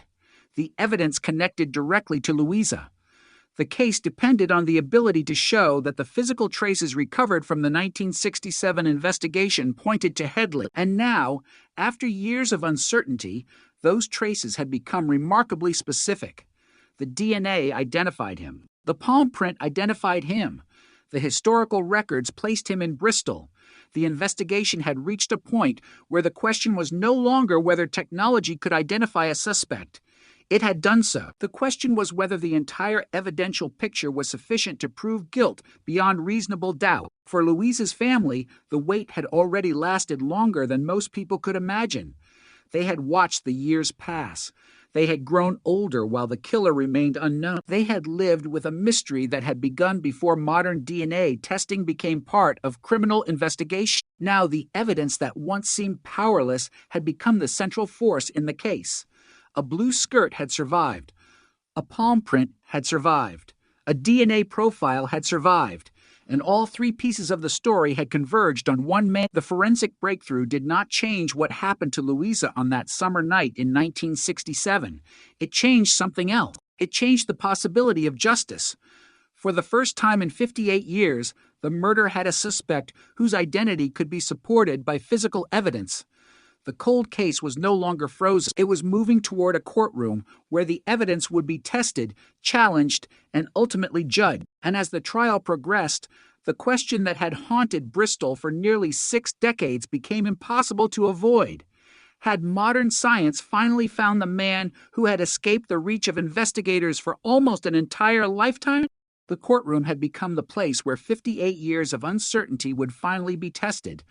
Ryland Headley was 92 years old when he stood trial for the murder of Louisa Dunn, a crime committed when he was 34. Between those two moments lay almost an entire lifetime. The prosecution was asking the jury to look back to June 1967 and decide whether the man sitting before them was responsible for the death of a 75-year-old woman inside her Bristol home. The age of the case was extraordinary, but the evidence was remarkably direct. Modern DNA analysis had connected Headley to biological material recovered from Louisa's blue skirt. A palm print from the original crime scene had been identified as his by 4 forensic experts. Historical records placed him in Bristol at the time of the murder, living approximately 1.5 miles from Louisa's home. The prosecution's case was therefore built not on one spectacular discovery, but on a series of connections that had emerged across decades. The jury first had to understand the crime itself. Louisa had been seen alive at around 10:30 p.m. on June 27th, still 1967. The following morning, she was found dead. Investigators concluded that she had been attacked inside her home and that she died from asphyxia caused by strangulation and pressure over her mouth. A window had been forced open. The partial palm print found there became one of the most important pieces of evidence from the original investigation. At the time, police had no idea whose hand it belonged to. They tried to find out. Approximately 19,000 men and boys provided palm prints during the search, yet no match emerged. The investigation continued without a breakthrough, and eventually the case became a cold case. The palm impression remained unidentified for decades. When Headley was eventually identified through DNA, the old print could finally be compared with his known palm prints. The experts found more than 25 corresponding characteristics and concluded that the impression belonged to him. For the prosecution, this was an extraordinary link. The print was not generated by modern technology. It had been recovered in 1967 at the original crime scene. Its significance had existed from the moment investigators found it. What had changed was their ability to connect it to a person. The DNA evidence provided another connection. Modern forensic scientists had examined Louisa's blue skirt and obtained a DNA profile. That profile matched Headley's DNA, which had been held on the national database following an unrelated police matter in 2012. A sample taken decades after Louisa's murder had therefore provided the identity that the original investigators could never obtain. The jury had to consider what that meant. The scientific evidence was presented as part of a broader case. It did not stand alone. The prosecution also relied on Headley's historical circumstances. He had been living in Bristol when Louisa was murdered. His home was approximately 1.5 miles from her. The distance was not proof of guilt, but it was relevant to the question of whether he could have been in the area. The defense had the opportunity to challenge the prosecution's interpretation of the evidence. That is an essential part of any criminal trial, especially one based partly on evidence collected nearly 6 decades earlier. The defense could examine how the original evidence had been handled and preserved. It could question the forensic conclusion. It could ask whether the evidence established that Headley had been present during the murder or merely demonstrated that biological material or a palm print was associated with the crime scene. The prosecution therefore had to establish the significance of each piece of evidence without overstating it. The jury had to consider not only what the evidence showed, but what it did not show. This was a case where the passage of time could not be ignored. A murder from 1967 had to be reconstructed using evidence collected by investigators who worked in a very different forensic environment. There were no modern DNA databases at the time. There were no contemporary digital records. There was no technology capable of producing the genetic identification that eventually pointed toward Headley. The original detectives had worked with the information available to them. They had collected the palm prints. They had preserved the clothing. They had documented the crime scene. In the end, those actions became the foundation of a prosecution almost 60 years later. One of the most striking elements of the trial was the age of the defendant. Headley was 92. The prosecution was therefore presenting evidence about a man who had been in his 30s when the crime occurred and was now an elderly defendant approaching the end of his life. But the age of a suspect does not change the legal question surrounding a historical murder. The jury was not deciding whether Headley was the same person he had been in 1967. They were deciding whether he had committed the crime. His age could not erase the evidence. It could not alter the palm print. It could not change the DNA profile, and it could not rewrite the historical record. The prosecution also introduced evidence relating to Headley's later criminal history. In 1977, 10 years after Louisa's murder, 2 elderly women in Ipswich were attacked in their homes. Headley was later convicted of those offenses. The similarities between those attacks and the circumstances surrounding Louisa's death were significant enough to become part of the prosecution's presentation. But the case still depended on the evidence from 1967. The later convictions could not simply establish guilt for Louisa's murder. The prosecution needed the jury to assess the direct forensic links to Louisa's case. Those links were the DNA and palm print. The historical location information strengthened the surrounding circumstances. The later offenses provided additional context about Headley. Together, the prosecution argued, the evidence formed a compelling picture. The defense position was tested against that picture. Could the DNA have another explanation? Could the palm print have been left under circumstances unrelated to the murder? Could the evidence be interpreted differently? Those questions had to be considered seriously. A conviction in a case this old could not rest on emotion. The jury had to be satisfied by the evidence. As testimony continued, the courtroom effectively became a bridge between 2 eras. Experts explained evidence recovered in 1967. Investigators described the modern review. Forensic specialists explained the DNA and palm print findings. Historical records placed the defendant in Bristol. The jury was being asked to travel backward through time, reconstructing events that had taken place before many of them were born. The case demonstrated the unique challenge of historical prosecution. The crime itself does not change, but the ability to investigate it does. In 1967, investigators could not perform a DNA comparison. In 2024, they could. In 1967, the palm print could not be matched. In 2024, investigators had a suspect whose prints could be compared. The same physical evidence had remained dormant while forensic technology evolved around it. For Louisa's family, the courtroom represented something they had not experienced for most of their lives, the public examination of the truth surrounding her death. The family had lived through decades of unanswered questions. Now the evidence was being spoken aloud. Louisa's name was no longer simply attached to an unsolved murder. Her story was being reconstructed before a jury.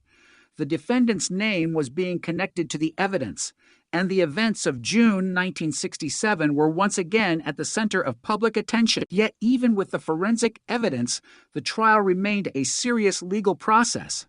The prosecution had to prove the charge beyond reasonable doubt. The defense had to be allowed to challenge the evidence.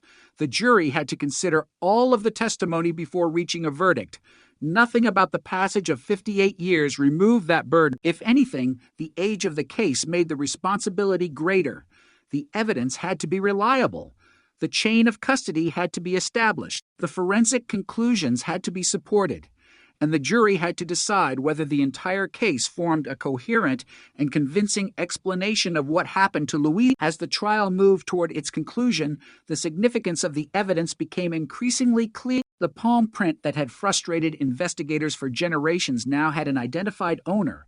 The DNA that could not have been tested in 1967 had finally produced a match. The suspect identified through the DNA was the same man whose palm print experts linked to the crime scene. He had been living in Bristol at the time. He had later been convicted of offenses involving elderly women. None of these facts alone could tell the entire story. Together, they created a case that the jury had to weigh carefully, and after 58 years, the moment was approaching when the mystery would no longer belong only to investigators, police files, and family memory. It would be decided in court. The jury would have to answer the question that had remained unanswered since 1967. Was Ryland Headley responsible for the murder of Louisa Dunn? The evidence had survived nearly 60 years. Now it was waiting for the verdict. The most unsettling part of the Louisa Dunn case was not simply that a killer had escaped for 58 years. It was that the killer had apparently left behind the evidence that would eventually expose him. In 1967, those traces had been collected without anyone knowing how important they would become. Decades later, the same evidence would return to the center of a criminal trial. The first investigators could not see the future. They could only document what was in front of them. A 75-year-old woman was dead inside her home. A window had been forced. A palm print had been discovered. Clothing and other physical material had been collected. Every item represented a possibility, but none could immediately identify the offender. The palm print was especially frustrating because it seemed to promise an answer. If the hand belonged to the killer, then identifying its owner could potentially solve the murder. Police made an enormous effort. Approximately 19,000 men and boys provided palm prints during the investigation, yet the comparison produced no identification. The case remained open, but the trail appeared to have vanished. What investigators did not know was that the evidence itself would survive longer than the investigation's first generation of detectives. The blue skirt worn by Louisa became one of those surviving fragments. It was collected during the original inquiry and retained for decades. In 1967, scientists did not have the ability to use modern DNA profiling to identify an unknown offender from biological traces. The concept that a microscopic biological sample could eventually point directly toward a person would have seemed almost unimaginable. But forensic science continued to evolve. By the time detectives reopened Louisa's case in the 21st century, the same garment could be subjected to analysis using technology that had transformed criminal investigations around the world. Scientists recovered a DNA profile from the material associated with the skirt. The profile was searched against police databases. The result was a match to Ryland Headley. It was the moment the old investigation suddenly acquired a direction. For decades, detectives had asked, who could have committed the crime? Now they had a name. Headley's DNA had been placed on the national database following an unrelated police matter in 2012. He had not been charged in that incident, but the profile remained available for future comparisons. When the old evidence was tested, the database produced the connection. A sample collected in the 21st century had solved a murder committed in the 20th, But investigators did not simply accept the DNA result and close the case. They returned to the original physical evidence. The palm print from the window had been preserved. Now they had a suspect against whom it could be tested.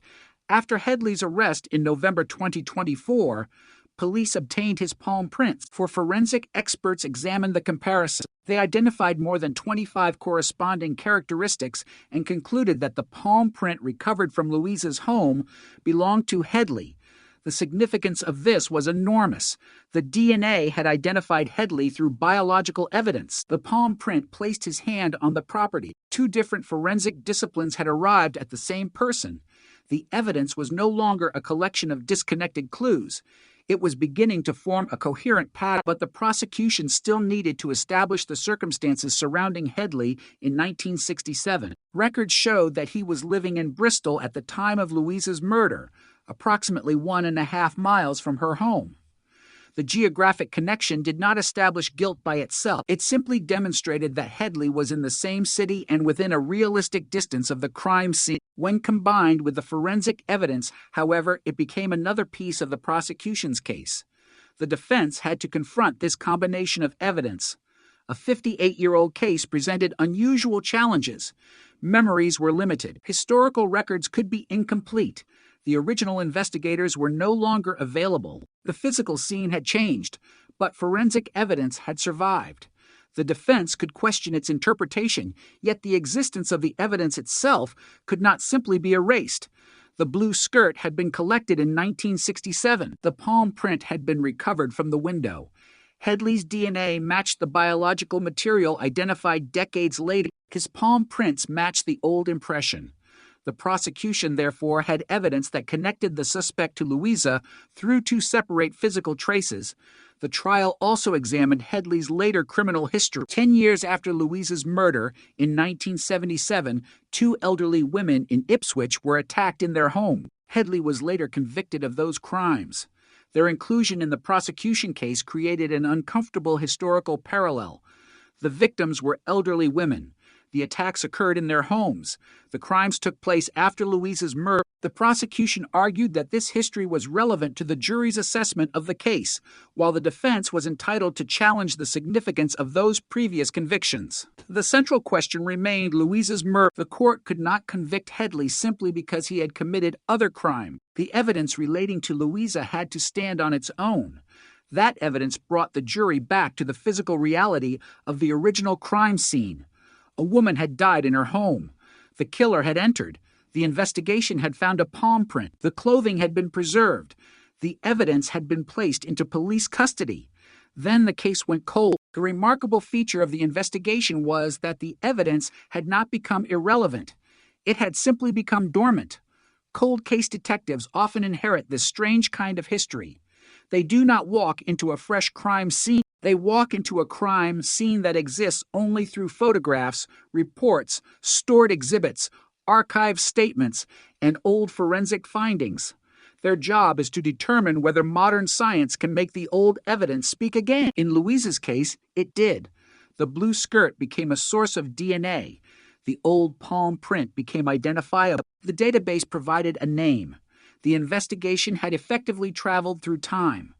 The first investigators had collected evidence for reasons they understood.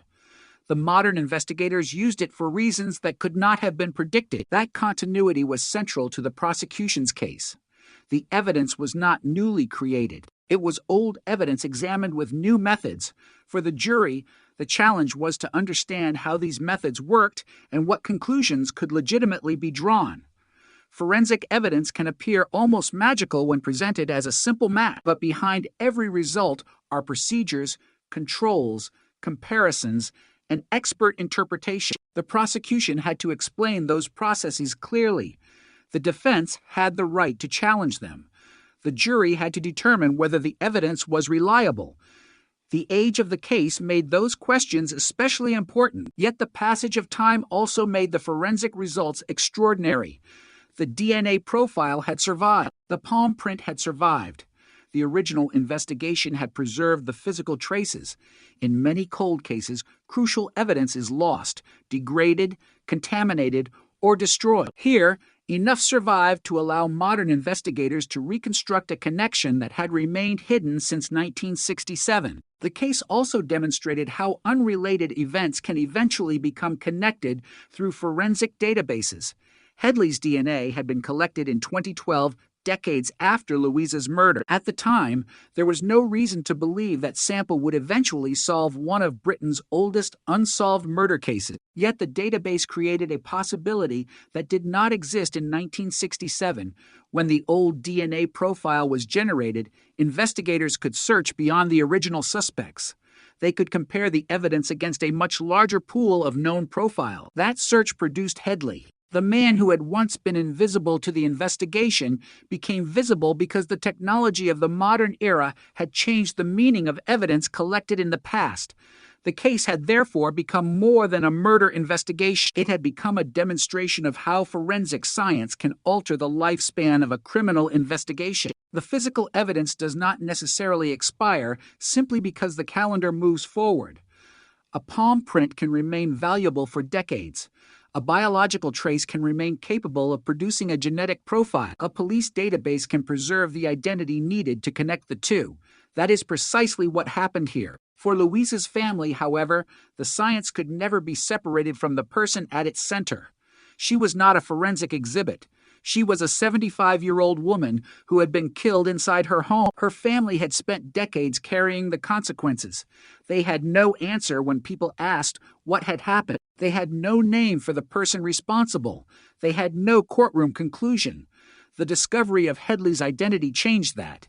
It did not bring Louisa back. It did not erase the violence she suffered, but it gave the family something that had been absent for almost 60 years, an explanation supported by evidence. As the trial moved closer to its final stages, the jury had heard how the investigation began, how it failed to identify the killer, how the evidence survived, and how modern forensic science eventually connected it to Headley. The old palm print had finally been identified. The DNA profile had finally produced a name. The historical records had confirmed Headley was living in Bristol at the time. The evidence surrounding his later convictions had also been placed before the court. The case was no longer an unsolved mystery. It had become a question of proof. The evidence had spoken after 58 years. Now the jury had to decide whether it had spoken clearly enough. For the first time since June 1967, the murder of Louisa Dunn was no longer confined to old police files, fading memories, and evidence stored away for decades. It was being examined in a courtroom. The photographs, forensic exhibits, historical records, and testimony were no longer pieces of a forgotten investigation. They were evidence in a murder trial involving a 92-year-old defendant. Every detail had to withstand scrutiny.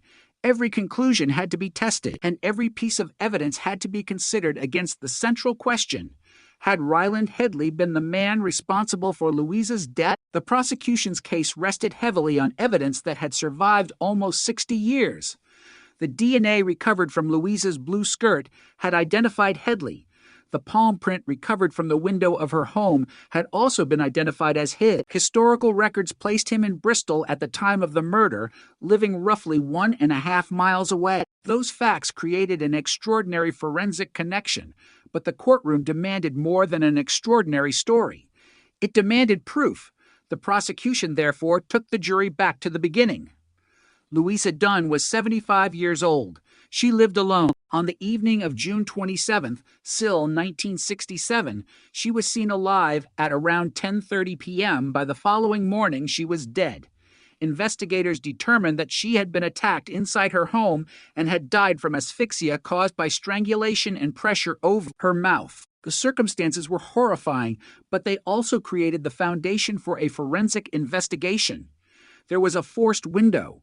There was a palm impression. There was clothing. There were traces of the person who had been inside the property. Police in 1967 did everything they could with the tools available to them. The palm print became a major focus. Approximately 19,000 men and boys were asked to provide palm prints during the effort to identify the offender, yet no match emerged. The killer remained unknown. As years passed, the investigation became cold. The original witnesses aged. Officers retired. Records remained, but the living memories surrounding them became increasingly distant. The family continued without an answer. Then modern investigators returned to the evidence. The blue skirt became one of the most important exhibits. Scientists examined material from the garment and obtained a DNA profile. That profile was compared with police databases and matched Rylan Headley. It was a breakthrough that instantly changed the direction of the case. But the prosecution still had to demonstrate what the DNA meant. The jury heard how Headley's profile had entered the national database after an unrelated police matter in 2012. The significance was striking. Headley had not been identified because a detective remembered seeing him in Bristol in 1967. He had not been identified because a witness suddenly came forward. His identity emerged because modern forensic analysis found a DNA profile in the old evidence and matched it to a profile already held by police. The technology had effectively created a bridge between two moments separated by almost half a century. Yet the prosecution had another bridge. The palm print. When Headley was arrested in November 2024, specialists obtained his palm prints and compared them with the old impression from Louisa's home. For experts concluded that the impression belonged to Headley. More than 25 corresponding characteristics were identified for the jury. This meant that the old crime scene contained a physical mark that matched the defendant. It was not a new piece of evidence generated after the arrest. It was a trace recovered in 1967. The identity attached to it had changed, but the mark itself had remained. This distinction was crucial. The prosecution was not asking the jury to accept a modern theory about an ancient crime without physical support. It was presenting evidence that had existed from the beginning of the investigation and had only become identifiable decades later. The defense had to confront that reality. The age of the evidence created opportunities for challenge. How had the palm print been preserved? How certain could experts be after so many years? How had the DNA material been stored? What procedures had been used? Could alternative explanations account for the evidence? These were legitimate questions. The jury was not expected to treat forensic science as infallible. Instead, they had to evaluate the evidence presented by the experts and decide whether it met the legal standard. The prosecution also had to place Headley in the correct historical context. Records showed that he was living in Bristol when Louisa was murdered. His home was approximately 1.5 miles from her. The geographical connection was not presented as proof by itself. It was part of the circumstances surrounding the forensic evidence. If the DNA connected Headley to material from Louisa's clothing and the palm print connected his hand to the window, his presence in Bristol provided the historical context in which those connections could have occurred. The jury also heard about Headley's later convictions. In 1977, 2 elderly women in Ipswich were attacked in their home. Headley was subsequently convicted of those offenses. The prosecution argued that the evidence was relevant, while the defense was entitled to challenge its interpretation. The later convictions were disturbing because they involved elderly women and occurred 10 years after Louisa's murder. But the court still had to distinguish between evidence of other offenses and evidence directly relating to Louisa. The murder charge could not be proven simply by showing that Headley had committed crimes in 1977. The prosecution's case remained anchored to the forensic evidence from 1967. That distinction became especially important because the case had the potential to generate enormous emotion.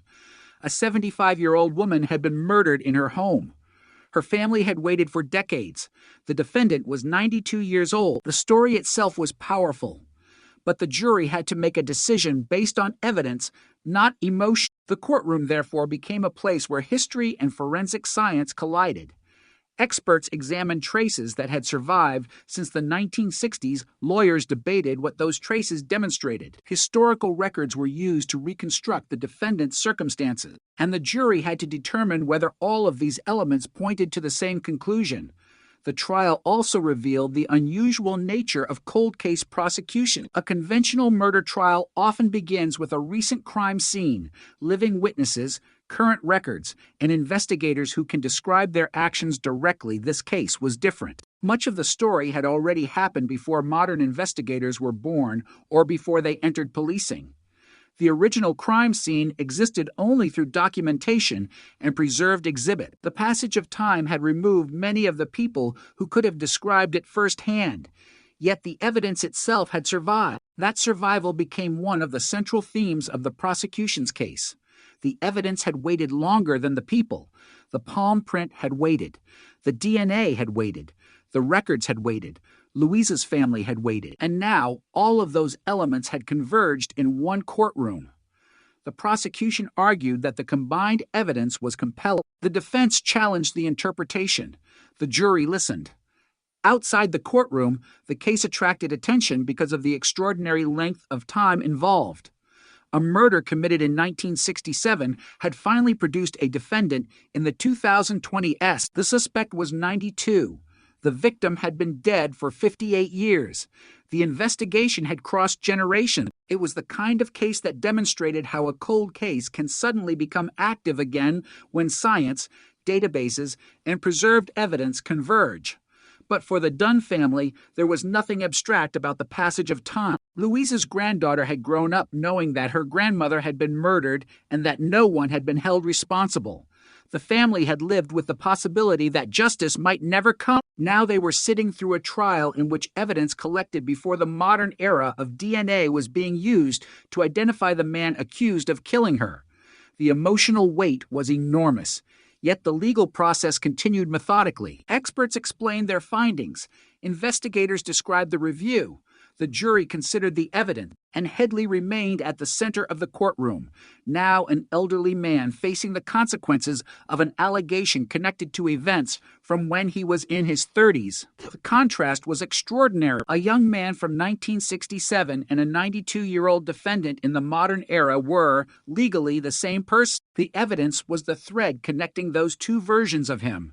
The palm print belonged to the hand he had in 1967. The DNA belonged to the man identified decades later. The records showed where he had lived, and the later criminal convictions formed part of the history the jury was asked to consider. For 58 years, the question had remained unanswered. Now, after days of evidence and argument, the case was approaching its decisive moment. The jury would have to examine everything they had heard and determine whether the prosecution had proven its case beyond reasonable doubt.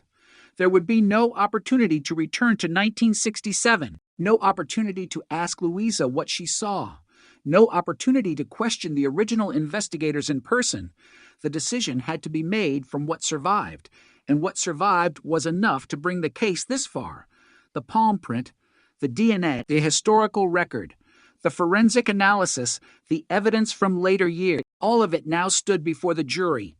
The past had finally been given a voice, and soon the jury would decide whether that voice was strong enough to deliver a verdict. The courtroom had heard the evidence. The forensic experts had explained the discoveries. The historical records had placed Ryland Headley in Bristol in 1967. The old palm print had finally been identified. The DNA recovered from Louisa Dunn's clothing had produced a match. Now the decision belonged to the jury. After 58 years, the question that had remained unanswered since the summer of 1967 was no longer being asked by detectives alone. It was being asked inside a court of law, where the answer would determine whether a 92-year-old man would be held responsible for the murder of a 75-year-old woman. The case had begun with a violent death inside a home in Bristol. It had continued through decades of failed comparisons and unanswered questions. It had survived the retirement of investigators, the disappearance of witnesses, and the passage of generations. Now every surviving piece of evidence had been brought together. The jury had heard how Louisa was seen alive at around 10:30 p.m. on June 27th, still 1967. They had heard that she was found dead the following morning. They had heard the medical evidence showing that she died from asphyxia caused by strangulation and pressure over her mouth. They had heard about the forced window and the partial palm print discovered at the property. They had heard about the extraordinary effort to identify that print, including the collection of palm prints from approximately 19,000 men and boys, and they had heard that the search had failed. For decades, the palm print had remained unidentified. Then modern forensic science changed the case. Investigators reviewing the murder examined preserved evidence from the original investigation. Louisa's blue skirt was subjected to modern forensic analysis. Scientists obtained a DNA profile from the material associated with the garment. That profile matched Ryland Headley. The jury had to consider the significance of that result. Headley's DNA was already held on the national database following an unrelated police matter in 2012. That meant investigators could compare the newly obtained profile with an existing record. The match transformed the old investigation.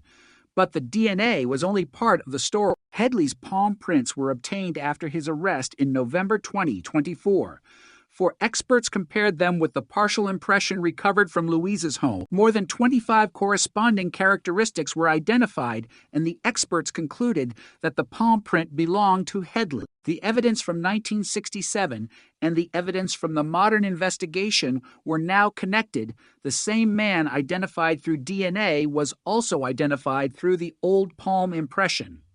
The jury also considered the historical circumstances. Headley had been living in Bristol when Louisa was murdered, approximately 1.5 miles from her home. That fact did not prove that he entered the house. It did not establish the precise route he took or the exact sequence of events, but it meant that the forensic evidence was connected to a man who had been living within the surrounding area at the time. The prosecution presented these facts as parts of a larger evidential picture. The defense challenged the case, as it was entitled to do. The age of the evidence created obvious questions. Almost 60 years had passed. The jury had to consider the reliability of forensic testing on historical material. They had to consider how the original evidence had been preserved. They had to understand the significance of the palm print comparison. They had to decide whether the DNA evidence and palm print evidence were sufficiently reliable to support a conviction. They also had to consider evidence concerning Headley's later convictions for attacks on 2 elderly women in Ipswich in 1977. Those offenses were disturbing because of their similarities to the circumstances surrounding Louisa's death, but the jury still had to focus on the murder charge itself. Headley's later criminal history could not automatically establish responsibility for a crime committed 10 years earlier. The direct evidence connected to Louisa remained the center of the case. The courtroom atmosphere was shaped by the extraordinary age of the investigation. There was something almost surreal about discussing events from 1967 in a modern courtroom. The world had changed almost beyond recognition since Louisa's death. Technology had changed, police databases had changed, forensic science had changed, but the basic facts of the crime remained unchanged. A woman had been murdered. Her family had waited, and the person accused of killing her was now facing judgment. For the prosecution, the evidence formed a chain that had taken 58 years to complete. For the defense, that chain had to be examined for weaknesses. The jury's responsibility was to decide whether the prosecution had overcome the standard of proof required by law. The passage of time could make the case more difficult, but it could not lower that standard. The evidence had to be convincing. The jury deliberated with the knowledge that their decision would finally determine the legal status of the man who had been identified through the cold case investigation. Outside the courtroom, the case had already attracted attention because of its extraordinary circumstances. A 92-year-old defendant, a murder from 1967, a DNA breakthrough decades after the original investigation, a palm print that had remained unidentified for almost 6 decades. It was a story that seemed to belong to another era, yet it had reached the present with astonishing force. For Louisa's family, however, the headlines could never capture the reality of what had been lost. Louisa was not simply the victim in an old case file. She was a mother, grandmother, and member of a family that had been forced to live with uncertainty. The absence of justice had become part of their lives. The family had waited through decades in which the killer remained unknown. Now the courtroom was offering the possibility of an answer. The jury eventually reached its decision. Ryland Headley was found guilty of Louisa Dunn's murder. After 58 years, the cold case had reached its legal conclusion. The verdict represented the culmination of 2 investigations separated by generations. The first had begun in 1967 with police officers searching for an unknown killer. The second had begun decades later with detectives revisiting evidence that had never stopped existing. The original investigators had collected the palm print. Their successors identified it. The original investigators had preserved Louisa's clothing. Modern forensic scientists recovered DNA from it. The evidence had crossed time, and the verdict finally gave it legal meaning. Headley's age did not prevent the court from holding him responsible. The crime had occurred when he was 34. He was 92 when the jury convicted him. Between those two ages was a lifetime. Yet the legal system treated the murder as what it was, a crime that had never ceased to matter.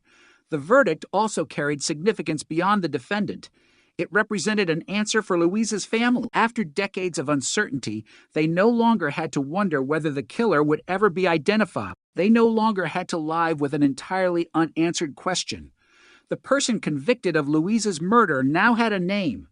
The family could finally hear the words they had waited decades to hear. But the verdict could not erase the violence of that night. It could not return Louisa to her family. It could not give back the decades they had spent without answers. Justice arrived almost 60 years late. That lateness was one of the most powerful aspects of the case. The courtroom could establish responsibility, but it could not turn back the clock. It could only acknowledge what had happened and impose the consequences the law allowed. The case also demonstrated the extraordinary value of preserving evidence.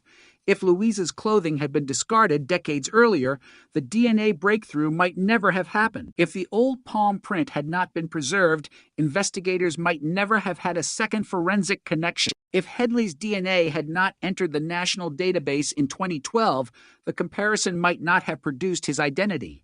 The solution depended on a chain of decisions made across different generations. None of the people involved in 1967 could have known what their work would eventually accomplish. They simply preserved what they could. Decades later, another generation of investigators was able to use it. The verdict, therefore, marked not only the end of a murder investigation, but also the triumph of persistence across time. The case had resisted police work for decades. It had resisted technological limitation. It had resisted the disappearance of witnesses and the aging of memories. But it could not resist forever. The evidence had remained. The science had advanced. And eventually, the two met. For Bristol, the murder that had once seemed destined to remain unresolved had finally been answered. For Louisa's family, the name of the killer was no longer a mystery. And for investigators, the case became another reminder that a cold case is not necessarily a dead case. Sometimes the answer is already there, waiting inside evidence that no one yet knows how to read. In Louisa Dunn's case, that evidence waited for 58 years. Then it spoke, and when it did, the voice pointed to Ryland Headley. The guilty verdict brought an end to one of Bristol's oldest and most haunting murder investigations. But it did not erase the 58 years that had come before it. For Louisa Dunn's family, the courtroom could deliver a verdict, but it could not return the years lost to uncertainty. It could not restore the woman who had been taken from them in 1967. It could not give the family back the ordinary moments they might have shared with a grandmother, mother, and loved one who should have lived far beyond that summer night. What the verdict could do was something that had seemed almost impossible for most of their lives. It could finally establish in a court of law who was responsible for Louisa's death. Ryland Headley had been found guilty. The man who had remained unidentified for nearly 6 decades was no longer an unknown figure hidden somewhere in the past. He had a name, a face, a conviction, and a sentence. The story of the case had therefore moved from mystery to accountability. But the journey had been extraordinarily long. In 1967, when Louisa was murdered, investigators had no idea that their work would eventually become the foundation of a prosecution in the 21st century. They collected the palm print. They preserved the clothing. They documented the crime scene. They pursued thousands of comparisons. They followed the investigative methods available to them, yet the case refused to yield an answer. For years, it appeared that the evidence had reached the limit of what investigators could accomplish. The palm print could not be matched. There was no DNA database capable of identifying an unknown offender. The investigation eventually became dormant. But dormant was not the same as forgotten. The evidence remained. That distinction became the defining feature of the case. When modern detectives reopened the investigation, they inherited not an empty file, but a collection of clues that had been waiting for technology to catch up with them. The blue skirt became critical. Modern forensic scientists were able to recover a DNA profile from material associated with the garment. That profile matched Headley. Suddenly, a man who had never been identified during the original investigation became the focus of a new inquiry. But investigators did not stop there. They returned to the old palm print. After Headley was arrested, his palm prints were obtained and compared with the impression from Louisa's home, for experts concluded that the old print belonged to him, identifying more than 25 corresponding characteristics. The evidence had effectively crossed 2 generations of forensic science. The palm print represented the original investigation. The DNA represented modern technology. Together, they connected Headley to the crime seen through separate physical traces. The significance of that connection was impossible to ignore. A suspect could deny knowing Louise. He could claim that decades had erased any meaningful connection to the case. But the physical evidence existed independently of memory. The DNA did not depend on a witness remembering a face. The palm print did not depend on someone recognizing a photograph. The evidence had been preserved before Headley was identified. That independence gave the prosecution's case its strength. The historical record added another layer. Headley had been living in Bristol in 1967, approximately 1.5 miles from Louisa's home. He was not an unknown person who appeared in the case decades later with no connection to the city. He had been there at the relevant time. His location did not prove guilt by itself, but it fit within the larger evidential picture created by the forensic findings. The prosecution also presented information about Headley's later convictions for attacking 2 elderly women in Ipswich in 1977. Those crimes occurred 10 years after Louisa's murder. The similarities were deeply disturbing, but the court still had to focus on the specific evidence relating to Louisa. The conviction ultimately rested on the case presented concerning her death. The later offenses formed part of the broader history considered during the proceedings, but they could not simply substitute for proof of the murder. The verdict therefore represented more than a judgment about Headley's past. It represented a judgment about the evidence that connected him to Louisa. The DNA, the palm print, the historical circumstances, the investigation, the forensic analysis, all of it had been placed before the jury. After considering the evidence, the jury found him guilty. The significance of the verdict was particularly powerful because of Headley's age. He was 92. When Louisa was murdered, he had been 34. The difference between those 2 ages represented nearly an entire lifetime, yet the law had followed the evidence across that lifetime. The defendant's age did not erase the crime. The passage of time did not make Louisa's death less serious. The fact that many decades had passed did not transform the murder into a historical curiosity. It remained a criminal act, and the court ultimately held the person responsible accountable. The case also raised an uncomfortable question about how long justice can take. 58 years is longer than the average human lifetime. Many people who knew Louisa never lived to see the investigation solved. Some of the original investigators would never know that their evidence eventually became decisive. Witnesses who might have remembered the neighborhood in 1967 were gone. The world that surrounded Louisa had disappeared, but the evidence remained. This is one of the most powerful lessons from the case. Time can destroy memory, but it does not always destroy physical evidence. A piece of clothing can survive, a print can survive, a photograph can survive, a database can survive, and sometimes those surviving fragments are enough to reconstruct a truth that everyone once believed was lost.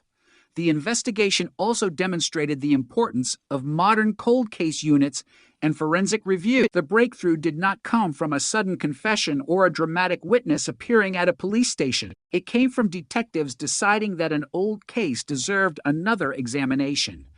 They looked at evidence collected decades earlier and asked whether technology could now reveal something that earlier investigators could not. That question changed the case. The DNA profile was not waiting for someone to discover a hidden note or secret confession. It was waiting for science to become capable of reading it. The same was true of the palm print. The impression had been visible since 1967. What was missing was the ability to connect it to the person eventually identified through the DNA. Once Headley was known, the old print became significant again. The case, therefore, illustrates a crucial principle in forensic investigation. An old clue can become a new clue when circumstances change. The evidence does not necessarily need to be new. Sometimes the investigator's ability to interpret it is what changes it. For Louisa's family, however, the scientific breakthrough had an emotional meaning that no forensic report could capture. They had waited through decades in which the killer remained unknown. There had been no courtroom, no verdict, no certainty, only a family trying to understand why Louisa had been attacked and who could have done it. The discovery of Headley's identity did not heal every wound, but it removed one of the most painful forms of uncertainty. They now knew who had been convicted of killing her. That knowledge could become part of how the family remembered Louisa. Instead of telling future generations only that she had died in an unsolved murder, they could tell them that investigators eventually found the evidence and that the court eventually delivered a verdict. The case had an ending, even if it was an ending that arrived unimaginably late. The sentence imposed after the conviction carried its own significance. Headley was sentenced to life imprisonment, with the court reflecting the gravity of the murder and the circumstances surrounding it. The sentence could not recreate the life Louisa should have had. It could only represent the legal consequence of the conviction. Headley had lived as a free man for decades after the crime. Now, at 92, his remaining years would be shaped by the judgment. The contrast was stark. Louisa had been denied the rest of her life in 1967. Headley had been allowed to live through nearly 6 more decades before the evidence finally caught up with him. That contrast is one of the most haunting elements of the story. Justice had not been swift. It had not been immediate. It had not arrived while the crime was still fresh. It arrived when the defendant was an old man and the murder had become part of British criminal history. Yet the verdict demonstrated that justice can sometimes survive the passage of time. The case also became a reminder to investigators and families of other unsolved victims that evidence should never be dismissed simply because it is old. A case can be decades old and still contain answers. A garment can still contain DNA. A fingerprint can still be compared. A database can still produce a match. Technology can transform what investigators once considered a dead end. Louisa's murder had been investigated in an era when forensic science had limitations that modern investigators rarely face. Yet the original officers had preserved the evidence. That preservation ultimately made the modern breakthrough possible. The chain began with a murder in 1967. It passed through an old police investigation, years of uncertainty, the development of DNA profiling, the creation of national databases, modern forensic analysis, and the reopening of a case that had remained unsolved for 58 years. At the end of that chain was a courtroom and a guilty verdict. But perhaps the most haunting fact remained the simplest. The killer had never truly escaped the crime scene. He had left something behind, a biological trace, a palm print, something so small that it could be overlooked by history, yet so precise that decades later it could identify a man.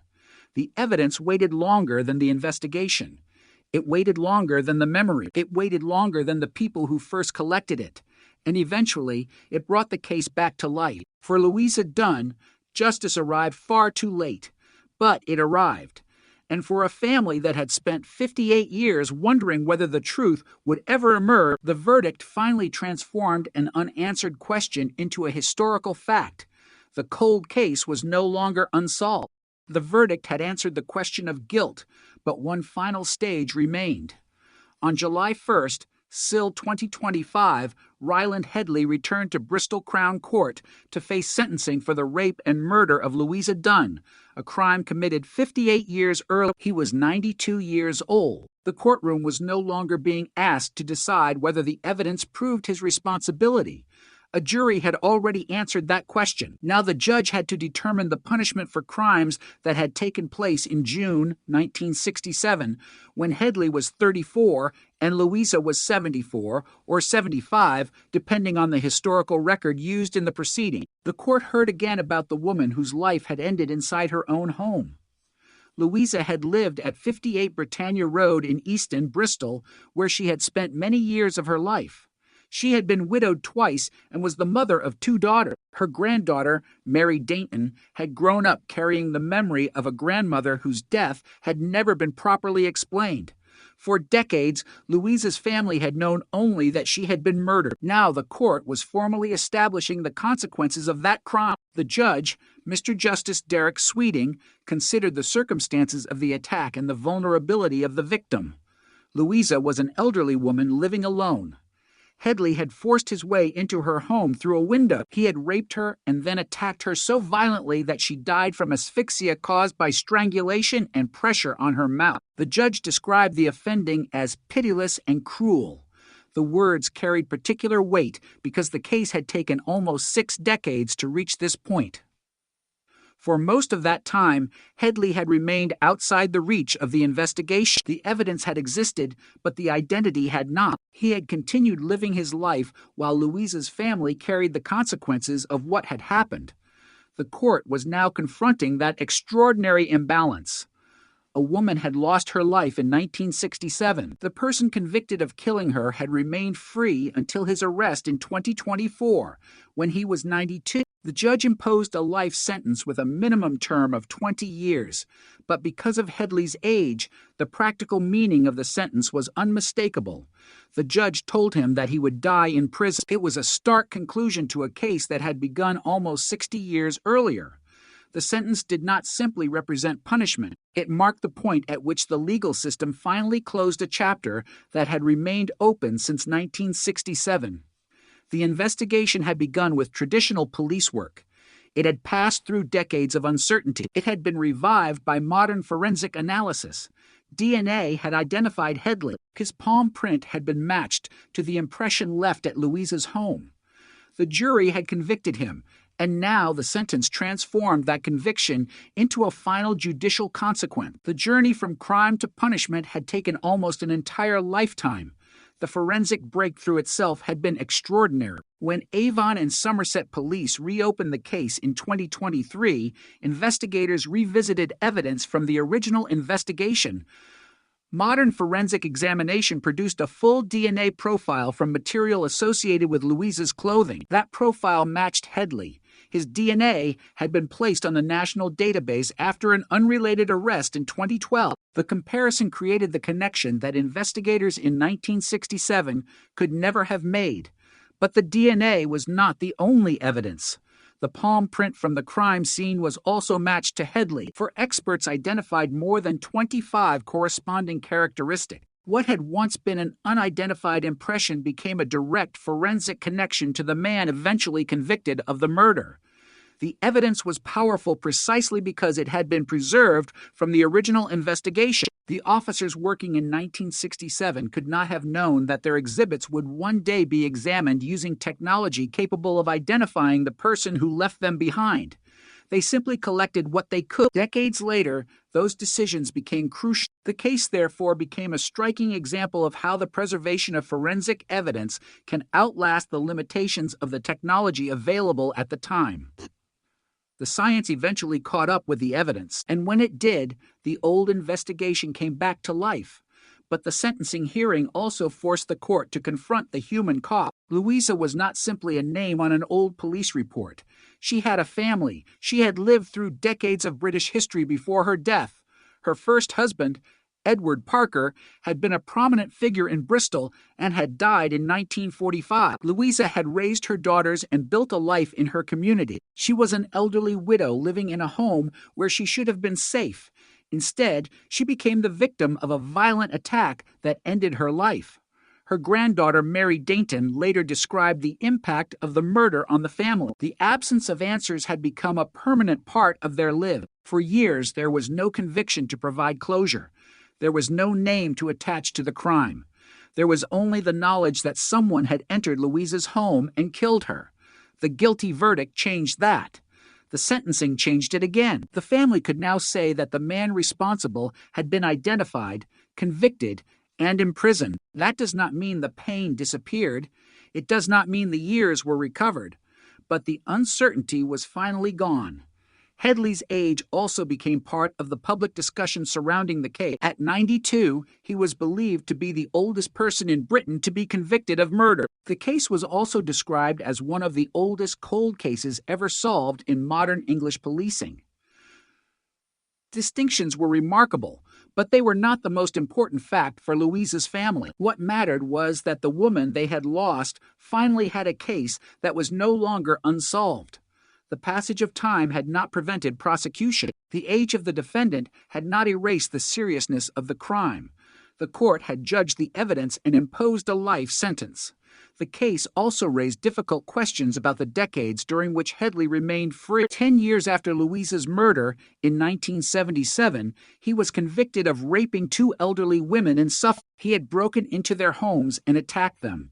He was initially sentenced to life imprisonment, but that sentence was later reduced on appeal, and he ultimately served only a portion of the revised sentence. Those convictions became part of the historical record surrounding Headley's life. They also created a disturbing pattern. Louisa had been an elderly woman attacked in her own home in 1967. A decade later, 2 more elderly women were attacked in their homes. Headley was convicted of those offenses, yet the connection to Louisa's murder would not emerge until decades later, when modern forensic science connected him to evidence from the original crime scene. The history makes the case particularly haunting because the earlier convictions did not solve the murder. They occurred after Louisa's death. They could not identify him as her killer. The evidence that ultimately did so was already sitting in the old case file.